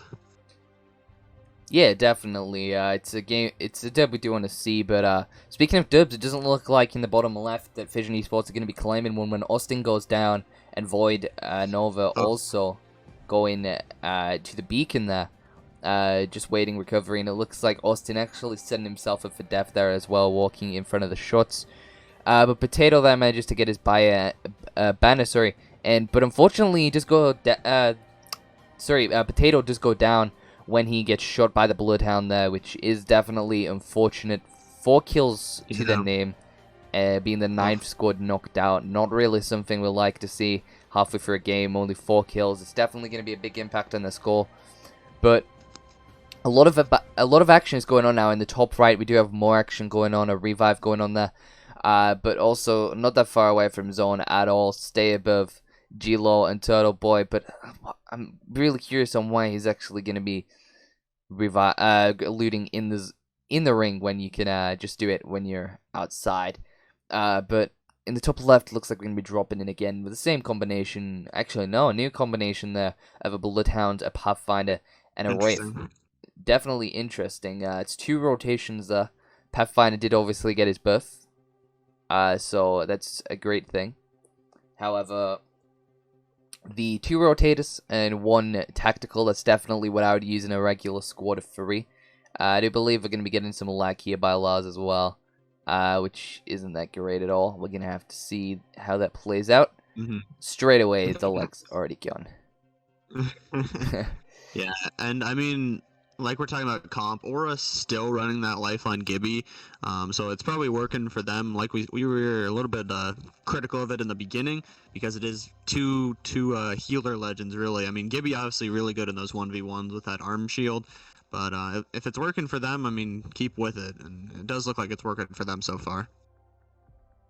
Definitely.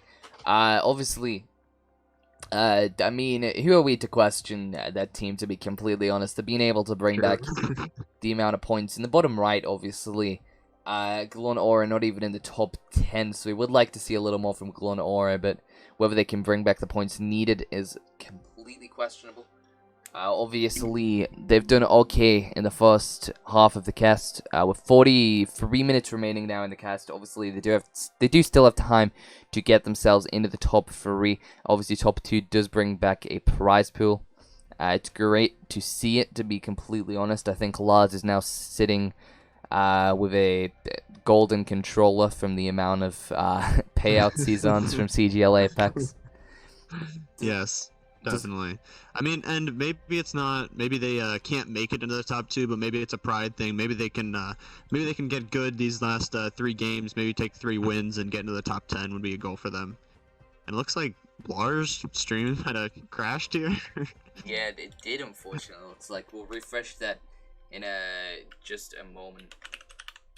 Having some lag issues. I mean, we're having all kinds of technical difficulties here today, everybody. Definitely. Okay, let's go ahead. Okay, I just spoke to Lars, and there was 80% packet loss in the game there, but don't worry, we're already back up in the kill race once again, and we're going to see him a lot more. But the good news is, Austin's already being able to get into some action here, being able to get some shots on some Gibby. I actually see that way too much. Gibby's big dome shield being used as basically a wall where they go in and out of, and it's one of those funny things where when you get on the same side or you don't, I find it highly entertaining to watch actually. But Austin using the gravitational as well, and the drone by Crypto as well, Also getting detected. Yeah, and me as a Gibby main, I actually experienced that a lot, where me and my teammates will just go in and out, and it's like a super it's a puzzle to figure out. Definitely. It looks like he did actually manage to take the whole team out there, which is definitely something we want to see. Obviously, Yeah, huge kills. yeah, definitely bringing home a lot of kills there. I think he's going to just quickly loot up, but it looks like it's been sonar detected as well, meaning that it's still people in the area. In the bottom right here, not really going well for Glowing Aura. Looks like Wraith Wraith's going to be knocked down here. Lifeline is going to be waiting for his banner to be picked up, and also Gibraltar, obviously your main, is losing quite a lot of health here and just popping his shields. Gibraltar's good, but at the end of the day, he's a big boy. He's definitely a big boy. With the amount of hit marks that he can get, but actually it looks like we are going to be getting a revive here by the Gibraltar. Being able to just get picked up real quick, but Zone actually putting him quite far out. And he does unfortunately get knocked, but I think he can just crawl into that. Never mind. I think that will be too far. Yeah, that's a hurt ring. That is, I think, ring 3, I believe. So, pretty hurtful to them that they're gonna probably lose both members here because of the beacon is still in storm and he's not gonna be able to get this other teammate. And he might actually go down here. Looks like he unfortunately will. Yeah, they will. Wow. 8 kills, not the best. You really hate to see it from Aura here. Struggling early and struggling this game. They got probably 2 good games left that they could bring it back, and that's what they really need to do. Definitely. It does look like in the top right, All Things Fine is bringing home the champion of the arena once again with 21 kills. Definitely a good score there. Could do a little better and bring home 30. I do think they have the talent and potential needed to bring that home. So we'll just have to see if they're actually able to do it is the main question. Yeah, a 21 kill win from All Things Finest up in the top right. Very, very good. They were 4th or 5th, I believe, so pretty close. They need to bring it back these couple last games and maybe try and catch, if it's even possible to catch Lars and Pineapple Gang here. Definitely. It's pretty interesting to see, really, obviously. We've talked about Lars a lot this stream. However, one person we actually haven't spoke about that much is going to be, I forget the name, Nova, actually, from Fission Esports. Nova's definitely one of the most underrated people that I've seen in the CGL tournaments for quite a while. Obviously, as a Wraith main, being able to use those portals and those invisibility ultimate, it's definitely... Sorry, ability. It's definitely something interesting to see, and he definitely helps the team a lot with those rotations, and I do think that he doesn't receive the recognition he does. Obviously, Austin, one of the probably the best console player out there. It's great to see. I consider these tournaments as a battle of the... Basically, I consider these the world championships for EU and NA for console players, because when Austin and Lars are in these, the game is on, to be completely honest. Speaking of Lars, though, obviously with Pineapple Gang, looks like Shuxido going down there, but don't even speak any further. Lars automatically getting them with the Volt Rifle, reviving already. But do I still need to speak? Shuxido going down instantly again. Lars getting actually beamed there by another player. Ooh. Shuxido still quite low, being able to just loot up there, grab some new shields. Alderator coming out now, getting in some shots. Just absolutely lasering them incredibly low. Only one person left in the fight for the opposing team. However, Phantoms and Lars still left there, waiting and actually blood hungry, ready to take him down. But I believe he might have got it. But unfortunately, 2 more people sonar detected from the opposite side. Looks like the ultimate is going to be coming out now for ability, and Lars just pushing straight up, lasering with that Alderator there. Yeah, any weapon you give him, he's gonna severely laser you. So, hitting off the blue shield, so the res comes out too. So they got all 3 members healing up now. could be a really good push. Definitely, he's doing quite well at this moment in time. Manages to get one down. Also, all shield gone, health still there. But it looks like a Horizon ability does come out, him getting sucked in. But he manages to fight it off and finish off his teammate there. Volt Rifle coming out, going in for the knockdown, and then getting that elimination there just at the end from the bleed out. Yeah, and I think that's one of the things that makes Horizon maybe a little bit less strong, is that her ultimate only really has 180 health, which is only really one clip of any gun. So it doesn't take that much to destroy. And I think maybe if it had a little bit more health, she would be pretty insane. Yeah, I definitely think that it's quite insane as it is now, being 180 health itself. Mm-hmm. So obviously, I think definitely enough on that in the future from Respawn would be a way to go, so they can see, they can basically see how it goes. I think they increase the damage health, it's going to be far too insane. However, decreasing it, I think that's going to make things a little more fair. Maybe adding in a couple of things for different legends across the board, adding in a couple more opportunities and different options to do. Obviously, it's great to see all the ones we've got right now. However, I do think there's definitely a lot of potential for different legends. Yeah, and I think the one biggest problem is just her, like, the timer on her ult is so low that you can just keep on, like, sending them. I think it's once every 60 seconds, I may be wrong, but it's super fast when she gets her ult, so you can just keep really just popping those every single fight. Yeah, it's very quick, very easy to do, but, I mean, whether it's gonna remain as it is an honest question. I do not know, but looks like we're gonna have more battle in the bottom left here by Fission Esports. Looks like another ultimate given out there by Horizon. Austin going in for the shot straight away, not being able to hit that many. However, hits quite a lot and being able to finish him off. Knocks down another there with an R9. R301. My apologies, being able to finish that off there with Potato. Yeah, and if you did miss it, Aura going down again with only 2 kills, 16 squads left. Hate to see it. They're just really struggling on this World's Edge map. Definitely, they are definitely struggling. I'm not sure what it would be if they were to be on a different map or something different. Obviously, we do have the Olympus map now, making things quite a bit different. With obviously a lot of new holes in the map, a lot of new points of interest, a lot of rotations, and obviously the vehicles in the map as well. That is a very big thing coming out. Well, has come out. But, I mean, it all comes down to how they play on a different map. They are definitely struggling today, as you've said. But, obviously, I don't want them to lose hope with these kill races. It might just be a bad kill race, and I definitely want to see them in the future with the other kill races. Yeah. But it's not really the end of the line. There's still the time to get on the leaderboard. There's definitely still time. Get as high as they can.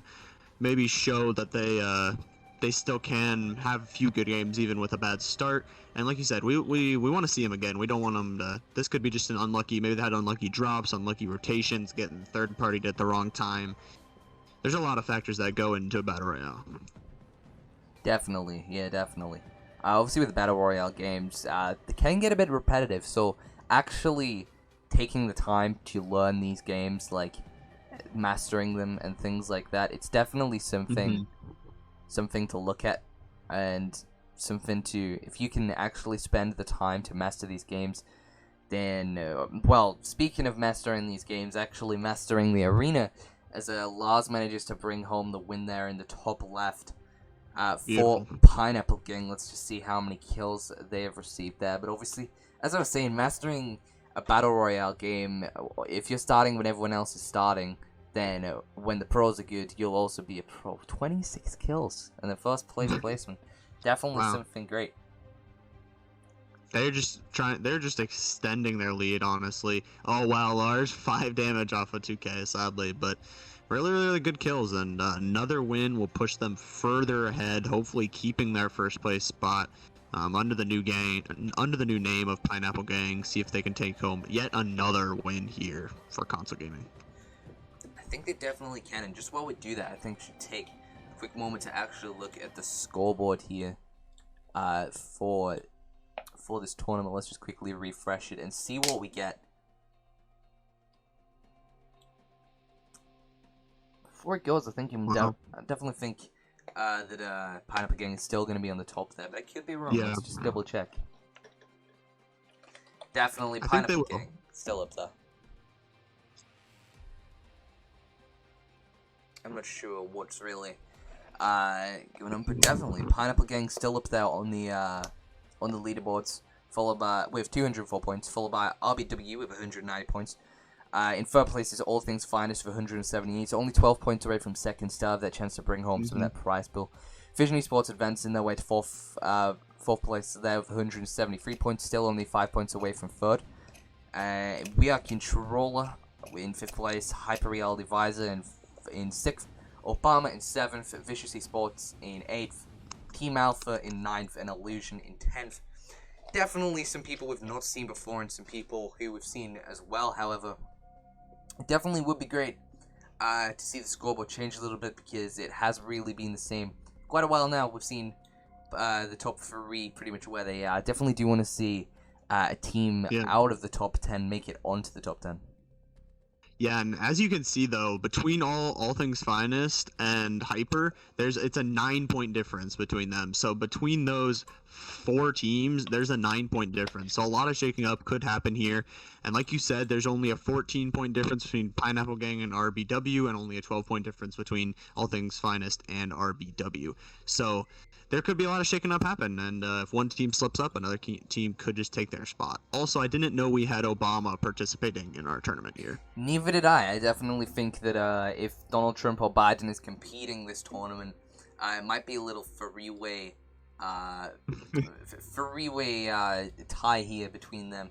For well, I would say the champion squad, but I think I'm going to say presidency squad. Definitely being able to have a little battle here. But let's go back to the 4 screens here.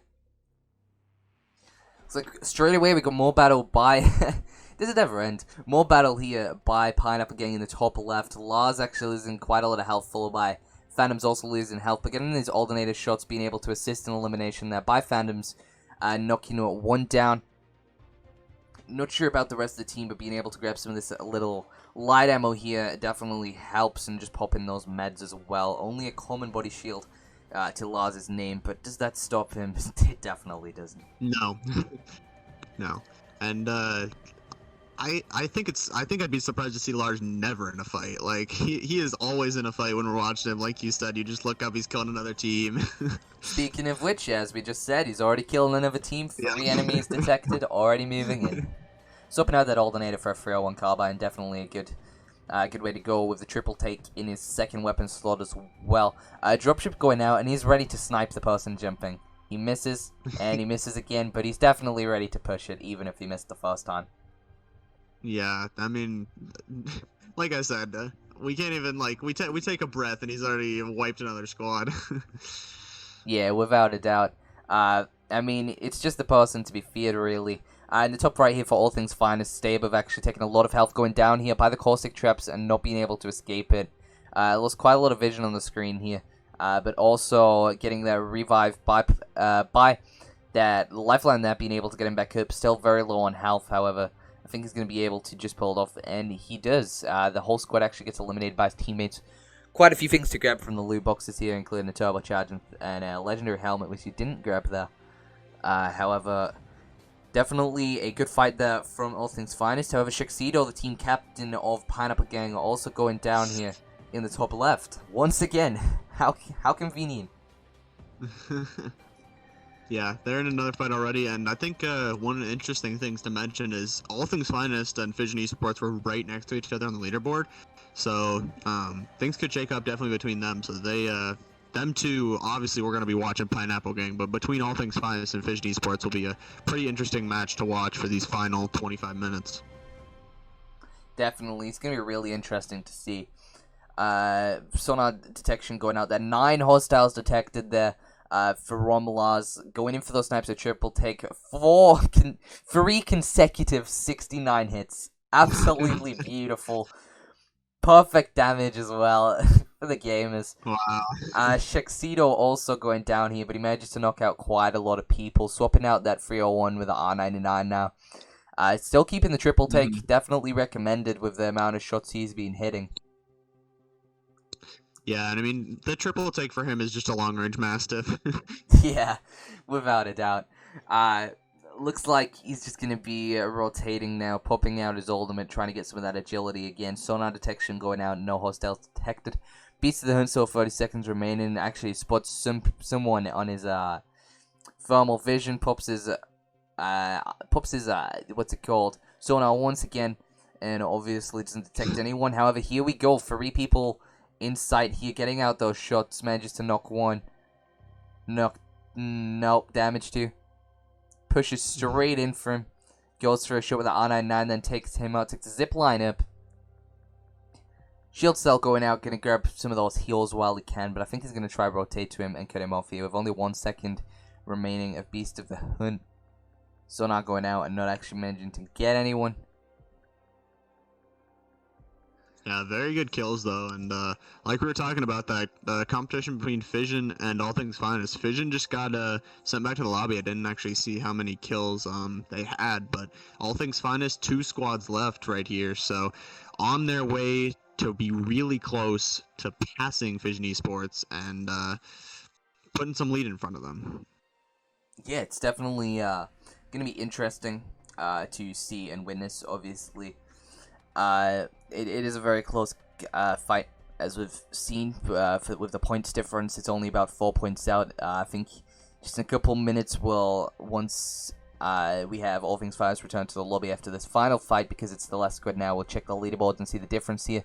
But looks like only 1 person remaining, goes for the kill. They take home the champion squad. Let's just take a look at some of the kills here. Easy peasy lemon squeezy. But speaking of battle, it does look like we have some more battle from Glow and Aura there in the bottom right. Maybe able to prove themselves here and get back up to the top. But looks like, yeah, Ruthless Troll taking a lot of damage here, being blinded by the smoke. There we go. Just taking some meds there from that med kit. Going in for the shots with the R99. I definitely think that Ruthless Troll is a very good player. And same for the rest of the teammates. I just don't think that today was their day for a kill race. Yeah. I think. Yeah, I mean, all of these people up on the big board are obviously very deserving of it. But you know, like we said, there's some unlucky days and stuff, and maybe this just wasn't their day. But we'll definitely see them back. Definitely. I mean, I think they're doing really well. For today, obviously. They are a skilled team. I don't think that advanced for some of the other teams on our board today, such as Pineapple Gang and All Things Finest. However, for this team, I definitely think, you know, in next things like the kill race, they should definitely still compete. Obviously, I think the level-wise, they have a little bit of improvement to do. Not from playing-wise, from actually getting familiar with a kill race. I think in an actual game where they would be going against other people in the lobby, where they'd be going against Fission Esports. I think they're more prepared for that than actually a kill race and knowing how a kill race would work. Obviously, kill races, it's a lot different to our single 1v1 lobbies. With our kill races, you obviously need to drop and kill as many people as you can. You can't play it safe. It's not going. Obviously, it is going for the number 1 position. However, you want to get as many kills as you can along the way, don't you? Yeah, and the interesting thing is, the most valuable thing in these types of kill race formats is experience, honestly. And the way to get experience is playing them, but playing in a few of them and maybe not getting in the top 10 because you don't have that experience, kind of it makes you not want to play them. But if you get that experience and you keep with it, then you'll definitely get in the top 10 one of these days and maybe even take a championship. Definitely, I do think that they are more than capable of getting a championship. I just don't think we've actually seen any from them today. We will have to check. Obviously, a lot of good plays seen, but also a lot of bad ones and a lot of deaths seen today. I have no feelings for it, really. I have no thoughts about it. There's multiple things that could have happened today. It could have, there's multiple answers for it, really. It could just be one of those days. It could be that they're not familiar with a kill race, or they're more prepared for regular tournaments. I'm not sure what it is. However, they are a very good team. Actually, yeah, I mean, if we're talking like who has the most experience, obviously Pineapple's won 5 of them now. So obviously they're going to know the format. They're going to know everything, and it's going to be hard to take them down. Without a doubt, honestly.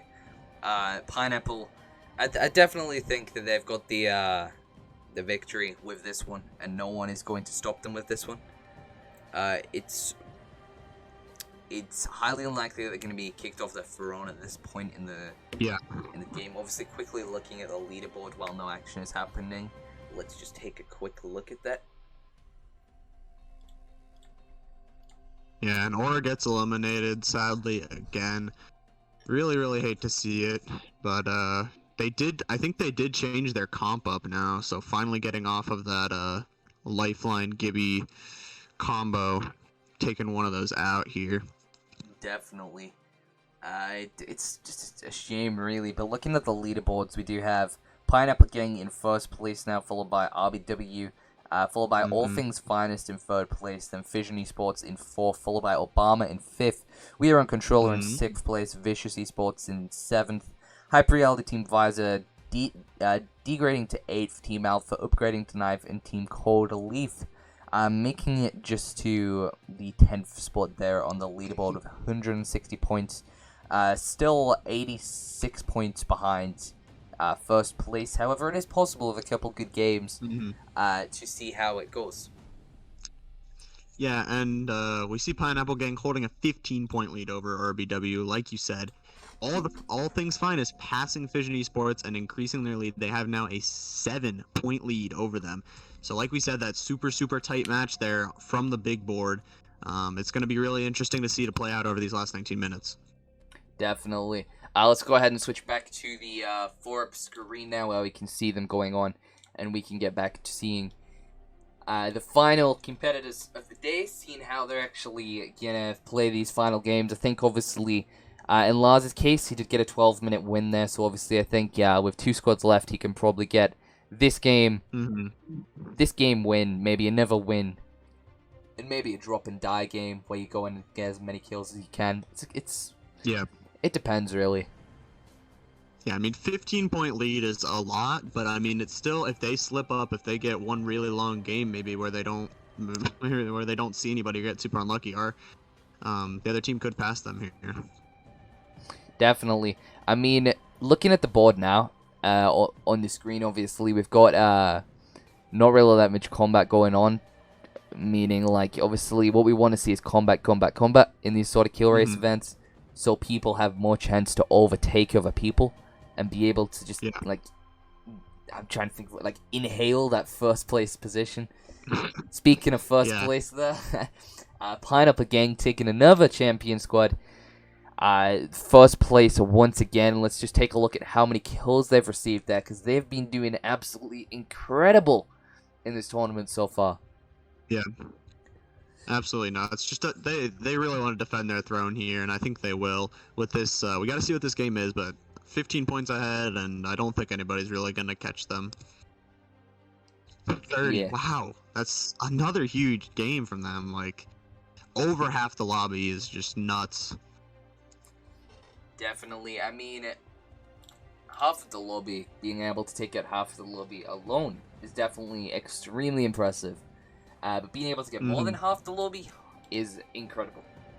It's unbelievable, and it is great to see, to be completely honest.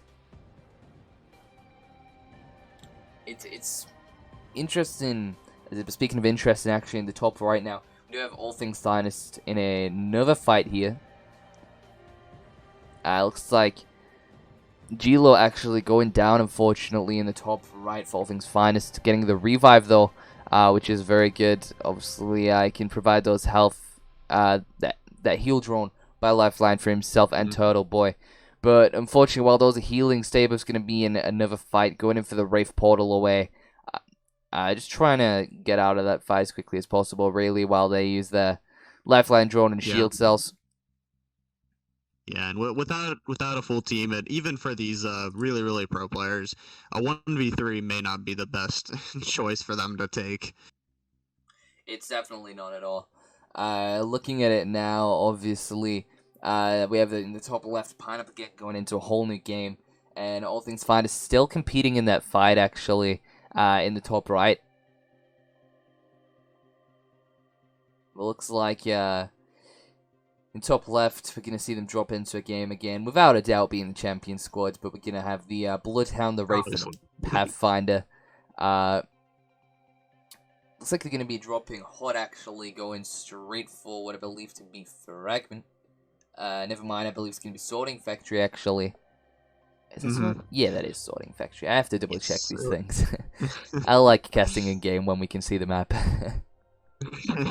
Yeah, definitely. I mean, it will be up to Sorting Factory, and I think they might be doing what you said and just dropping as hot as they can and trying to get as many kills as possible here. Yeah, it's with 15 minutes left on the board. I do think they can take the win here, but like with easy, I think they can get a win within 15 minutes. They just need to try extremely hard and bring home the bacon, basically, and be able to take out as much as the lobby as possible. Obviously, they just eliminated the first squad there, but a lot of other people in the kill feed are going down. Going for the res on Shaxido here. Phantom's just moving out, rotating, trying to get some kills. It looks like in the top right, we do have only Turtle Boy left alive now, trapped in the smoke, trying to pop off some shield cells here. But in the bottom left, incredible loot there. Austin's looting. A lot of good stuff available. Just rotating out now to meet up with his teammates, I believe, in, well, looks like Fragment there. In the bottom right, we do have Aura in another fight, and it looks like finally some good action coming out here by Roof Troll, getting those triple take shots, being able to knock down 2 there, which is really good, being able to... Well done. Yeah, definitely, really well. And Beams coming in top right from All Things Finest. I think there is 2 teams here, and they will get actually eliminated. So squad eliminated from All Things Finest, and this battle between Fission and All Things Finest continues here.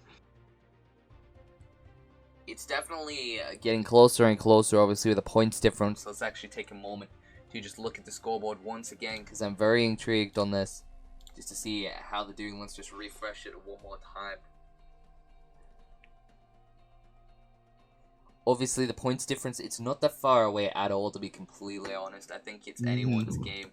I think the first place that Pineapple Gang will flawlessly take the win here, but yeah, but Pineapple Gang with 292 points here in first place, followed by RBW with 239.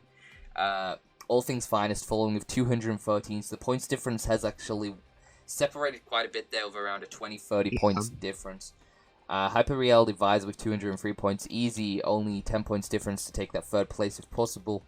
Obama still in 5th place with a 1 point difference with 4th, so really not that hard at all to take 3rd. Only 11 points difference. And then obviously our 6, 7, 8, 9, 10. We're going to have Fission Esports, Organ Esports, We Are in Controller, Vicious Esports, and Team called Leaf. Definitely an accurate leaderboard there. I think everyone on there has deserved their position. I'm just going to look at some people underneath this, to be completely honest. So we've got Team Alpha in 11th, Illusion in 12th, King's Canyon is better in 13th. I'm trying to find our good friends on the leaderboard. Here we are. Aura is going to be in 21st now on that position. Ouch. It's not really the best position to be in. However, obviously, sometimes you don't really... You got to suck it up and try better next time, you know? Yeah. And I mean, you were saying, I think Lars was listening to you when you were talking about how no one was really gonna get 300 points because it was a smaller time, and he's like, I'm gonna go get 300 points anyways in 2 hours. That is definitely one thing that you are right on. Okay, no, that he was wrong on. So I'm holding my hands up, Lars. I was wrong because you were right because you did it. You got the 300 points. Well, you haven't done it yet, but you're going to, alright? Like, I haven't done it yet, but it's just a thing where, like, goes from here, alright? He does this thing, alright? He moves on to the, like, he says he's gonna do this. He does that. yeah. He does it better than he said he would. He goes on. He does it even better. He comes back, like, all the way back, and boom, he's brought home the victory. I'm gonna put it Yeah. back up to the 4 screens now. Yeah, he just loves proving people wrong, and Definitely. I mean, he proved us wrong in more than he should have, really.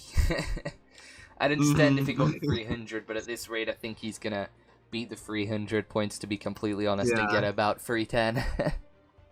yeah, just insane. In the bottom left, we do have Fission Esports going in for another challenge.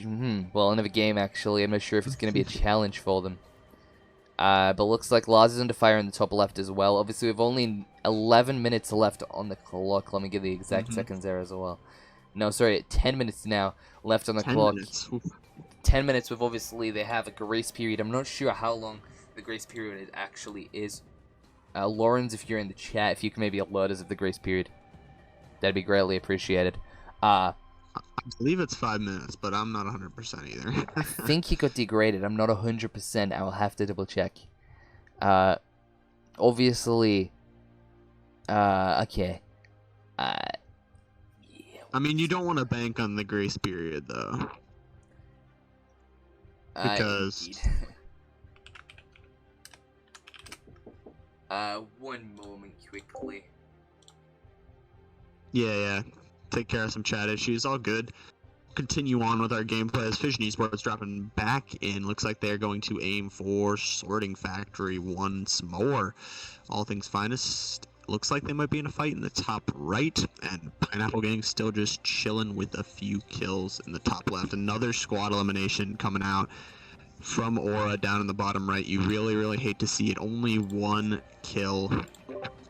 Just really sucks to see them not perform as well as they wanted to. But I hope they will come back and play another time, and we can see some more. And they did switch back to their comp that they were running earlier. I believe they switched the Lifeline to a Pathfinder at some point. But they will be going back to Wraith Gibby Lifeline, a very interesting thing, as Fission Esports in a little bit of trouble in the bottom left, as 2 people fully eliminated, it looks like, and it is down to the last member of their team. In the top left, we do have Pineapple Gang in the middle of a fight with Havoc and Lars here. Easily just going to take 1 down, 2 down, easy stuff by Lars. Good stuff on him. They are definitely going to pass this 300 mark, I do believe. And all things finest, top right. Actually, it looks like Lars gets detected and detected another squad here. Going to be running into this house. And it looks like a little bit of stream lag for that. But, eliminations come out. So more kills for them. And it looks like, oh man, there's someone up in the vents up there for all things finest. They'll chuck grenades and hopefully get this kill on him. Easy shots. And, Aura, bottom right, dropping in, also trying to recover with 1 final game. Again, we have 8 minutes. I don't know exactly how long the grace period is. Fission Esports looks like they will be requeuing. Also, Lars is currently in the Beast of the Hunt. So Aura going to be dropping, and we will have to see where they decide pings come out for the Sorting Factory, and that's where they're going to go. All things finest, top right. They are taking down people. Bam, bam, bam. Easy for them. 3, it looks like they took down in the kill feed, and 1 just deleted with an R9, obviously. Super easy for this team. And again, all things finest did separate themselves just a little bit from Fission last time we checked. So the score gap a little bit wider here. And as Pineapple Gang still in first by a huge amount. 4 kills on Lars right now, not the kill leader. We got to assume it's got to be one of his teammates, because no one else can beat Lars other than one of his teammates. Oh, And, obviously. they will keep- obviously. Obviously. It does look like, And they will... Lars is definitely one of the most advanced. I've said this so many times, but the truth is, it's correct. Like, we're not wrong. We're not selling false information. Lars is one of the best console players possible. honestly, look at him there, getting the Havoc kills right there. Mhm. Shaxito and Fandom's just rolling it, being like, "Are we late?" Looks like gonna extract some of that material from the extractor there. I'm not sure. I haven't actually seen the reciprocators actually be used a lot this Yeah. this tournament. I think they're a lot more useful in like things like ranked, where you can craft like shield batteries all the time. But I don't know if they're as useful in these huge kill race tournaments where you need to be really fast paced. You can't really stop for anything. So taking that like 60 seconds to craft a bunch of stuff really is not the best use of your time. It's definitely not the best use of your time at all, to be completely honest. Obviously now, I mean, looking at it in a different way, you can get loot which like you probably wouldn't find on the floor. Obviously, there is some Mhm. exclusive loot, and extracting's really easy. It only takes a second, but it's honestly in a kill race, taking 10 seconds to craft that. You could have a full fight in 10 seconds if your name is Lars. Yeah. But You've already killed like 2 squads of the Mastiff already, and by the time someone's crafted a yeah, shield bat. Phantoms just starts crafting something like, "Hey, wait for me, I'm crafting." He comes back and he's like, "Yeah, 2 squads down. Third one on me." Ah, boy. Yeah. Definitely Definitely. interesting way. Yeah, 2 squads left too for Pineapple Gang. So this probably they might have another match after this one, but I think they should be good here. Well, I mean, 5 minutes are left. I think they only have 2 minutes grace period, I believe. I'm just gonna double check that Okay. with Lawrence now. Send that quick Yeah, message. 2 minutes grace period isn't a long time, but Oh, I mean sorry, they could just get a few confirmed. kills and 5 minutes grace period is the confirmation I just had from Lawrence. gotcha. Okay. So obviously with that grace period, it can be used either a way to finish off the game, or it can be used a way to get into a game and quickly be able to pretty much slaughter as many people as you can. Mhm. Obviously, there's many different ways that it can be used, but I think the smart way to do it is make sure time your games right towards like the last 30 minutes, so that you have like 10 minutes to go before the like Mhm. end of the tournament, and then use that 5 minutes grace period if you're still alive in there to attempt to basically kill as many people as you can. Looks Yeah. like in the bottom left though, Austin actually dropped onto a Horizon ult there, getting sucked into that Legend Tobacco Whale. Looks like he's in a fight already. Quite interesting And to see. It's interesting that Austin actually switched legends here, like near the end. He switched over to Octane, it looks like, and he was playing a Horizon earlier. So a switch up in the comp here. I'm not sure what the random changes are in this tournament. First we have Lars not using a Mastiff, now Austin switching legends, but I mean Octane, I'm not a personal fan of Octane. I find him as a character, when I put like, I used to play competitively, but now I just play with my mates on a Friday night. I think Yeah. Octane is really, I know Octane is the loot hungry person. I've never actually used him Yeah. as an advantage. I've just found that when my mate uses him, he just uses a speed boost, runs and grabs the loot, and then says that there's nothing here. I mean, it can be used in multiple different ways. Obviously, for rotations, those jump pads can come in handy, because obviously one thing that Wraith can't do is jump over cracks in the map. And I definitely think with the new Olympus map that Yeah. Octane can definitely come in handy for that, being able to fly over. Mhm. And I think Horizon as well, also being slightly a rotator, being able to fly up in the air and then control your air movement. But speaking of actual Octane, it looks like Octane's under fire now, and Austin actually goes down here with no teammates around able to Yeah. help him. Not really Yeah. that good there, but in the top left now, with our good old friends, the Pineapple Gang. They're in the final 2 squads with 7 minutes remaining of the tournament. Sonar goes out, both hostiles are detective. Looks like one's falling, and never mind, they're both up top. I'm not sure what I was seeing. Mhm. Lars not even startled, just pushing in straight away for the high ground. going straight in, getting in those laser shots there. Champion Oh. has been won. Now the question is, are they going to go into a new game and try to submit their scores? Obviously, Mhm. They have a 5 minutes grace period now to submit their scores. Yeah. Personally, with the So- grace period, I think there should be a rule where you can't go into a new game after your grace period. Hmm. But I'm not sure about that. Or I think it should be a way way where you can finish your game Hmm. and then maybe not, like, I'm trying to think of a way where you finish your game before then and then have 5 minutes to submit your score. It's Yeah. a really curious way. We'll just have to see what happens, Yeah. really. But it looks like they are going to be going into a new game there, as Lars has readied up. With Austin down here, we're going to be spectating Nova, a person who I'm a very big fan of. I do respect Nova a lot. He's a very good Apex Legends player on console Yeah. here. Definitely an excellent Wraith and even better Bangalore. So we're going to be able to see some of the plays by him here as Austin is spectating. Also Potato as well, though, a definite really good player. Yeah. He manages to clutch a lot of moments. He's definitely a really good support player for Austin and Nova here. I think he is going to be running for the banner, being a hero that he is, but not even having to worry about the banner. All things finest in the top right there, getting home the champion. That could definitely bring them up Well to done. second or third. Yep. Yep. Definitely. And just- like you were saying yes. about Fission, like Austin gets a lot of the views on him because he is the person that streams it usually. But like you said, Nova and Potato really really good teammates for this Fission team, and it was good to see him play today.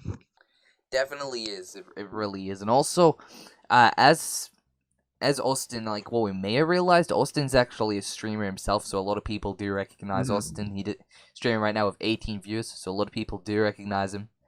But I think a lot of people do recognize Nova as well. However, Nova is a highly talented, highly skilled player here, and a well-known person in CGL Apex as well. So Yeah. it's great to see, and it's not just CGL I've seen him compete in. He's casted in another tournament, which I was casting as. No, he's competed in another tournament, which I was casting as well. Yeah. So it's really great to see that. But in the bottom right now, with only 4 minutes grace period remaining, we have some more action going on. I'm not sure what their plan is here. They're going to go for a revive. Might not be the smartest action in the middle, however, they do get No. Arc start here. EMP'd basically. So we're going to be going for the crouch spams, and the shots now can be pushing in. Not sure what the plan is for this with only 4 minutes grace period remaining. I do not think that they're going to be going into a new game here. And it's actually quite unfortunate because the Olympus map has just started. And Yeah. unfortunately, we did not see any of the new map within this tournament. In the bottom right there, they do get eliminated in 9th place with 5 total squad kills. Ugh.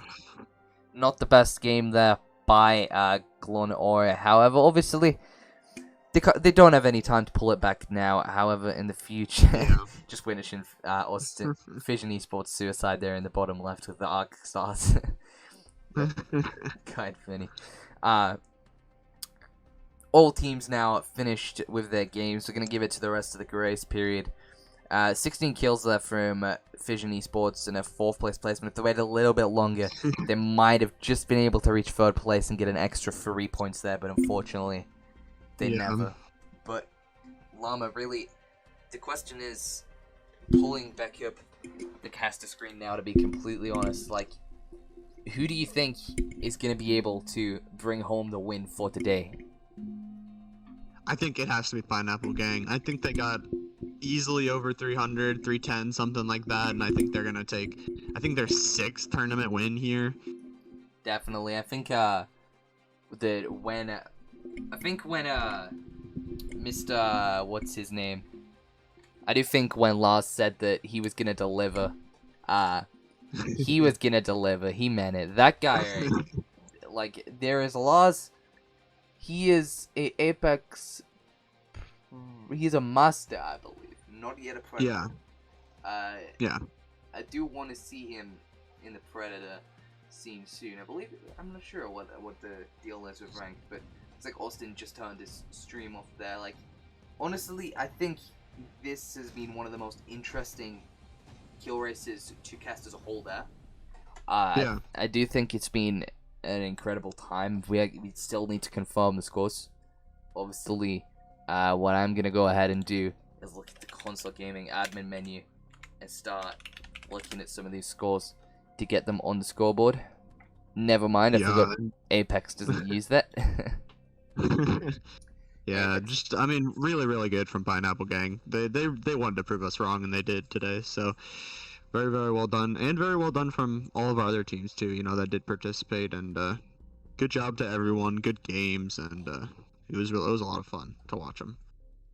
Definitely, it definitely was. It's a big GG's to everyone that competed. I'm just waiting until the final 20 seconds left now. I'm not sure if anyone has finished up the games, but I'm really excited to see the finishing scoreboard here. I'm going to have a quick sneak peek of it myself before it goes live onto the stream. If anyone wants to see it before, they can simply just put ! leaderboards in chat. Yeah, and Shexito saying it's a back to back to back to back to back to back.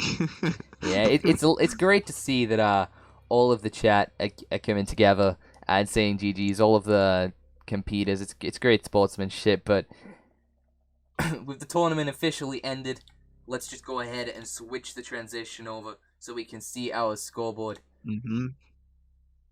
In first place, we do have Pineapple Gang with 332 points. In second place, we do have RBW, a team we didn't actually get to see today. However, in the future tournaments, I didn't switch them over because our intermission was only about 3 minutes long.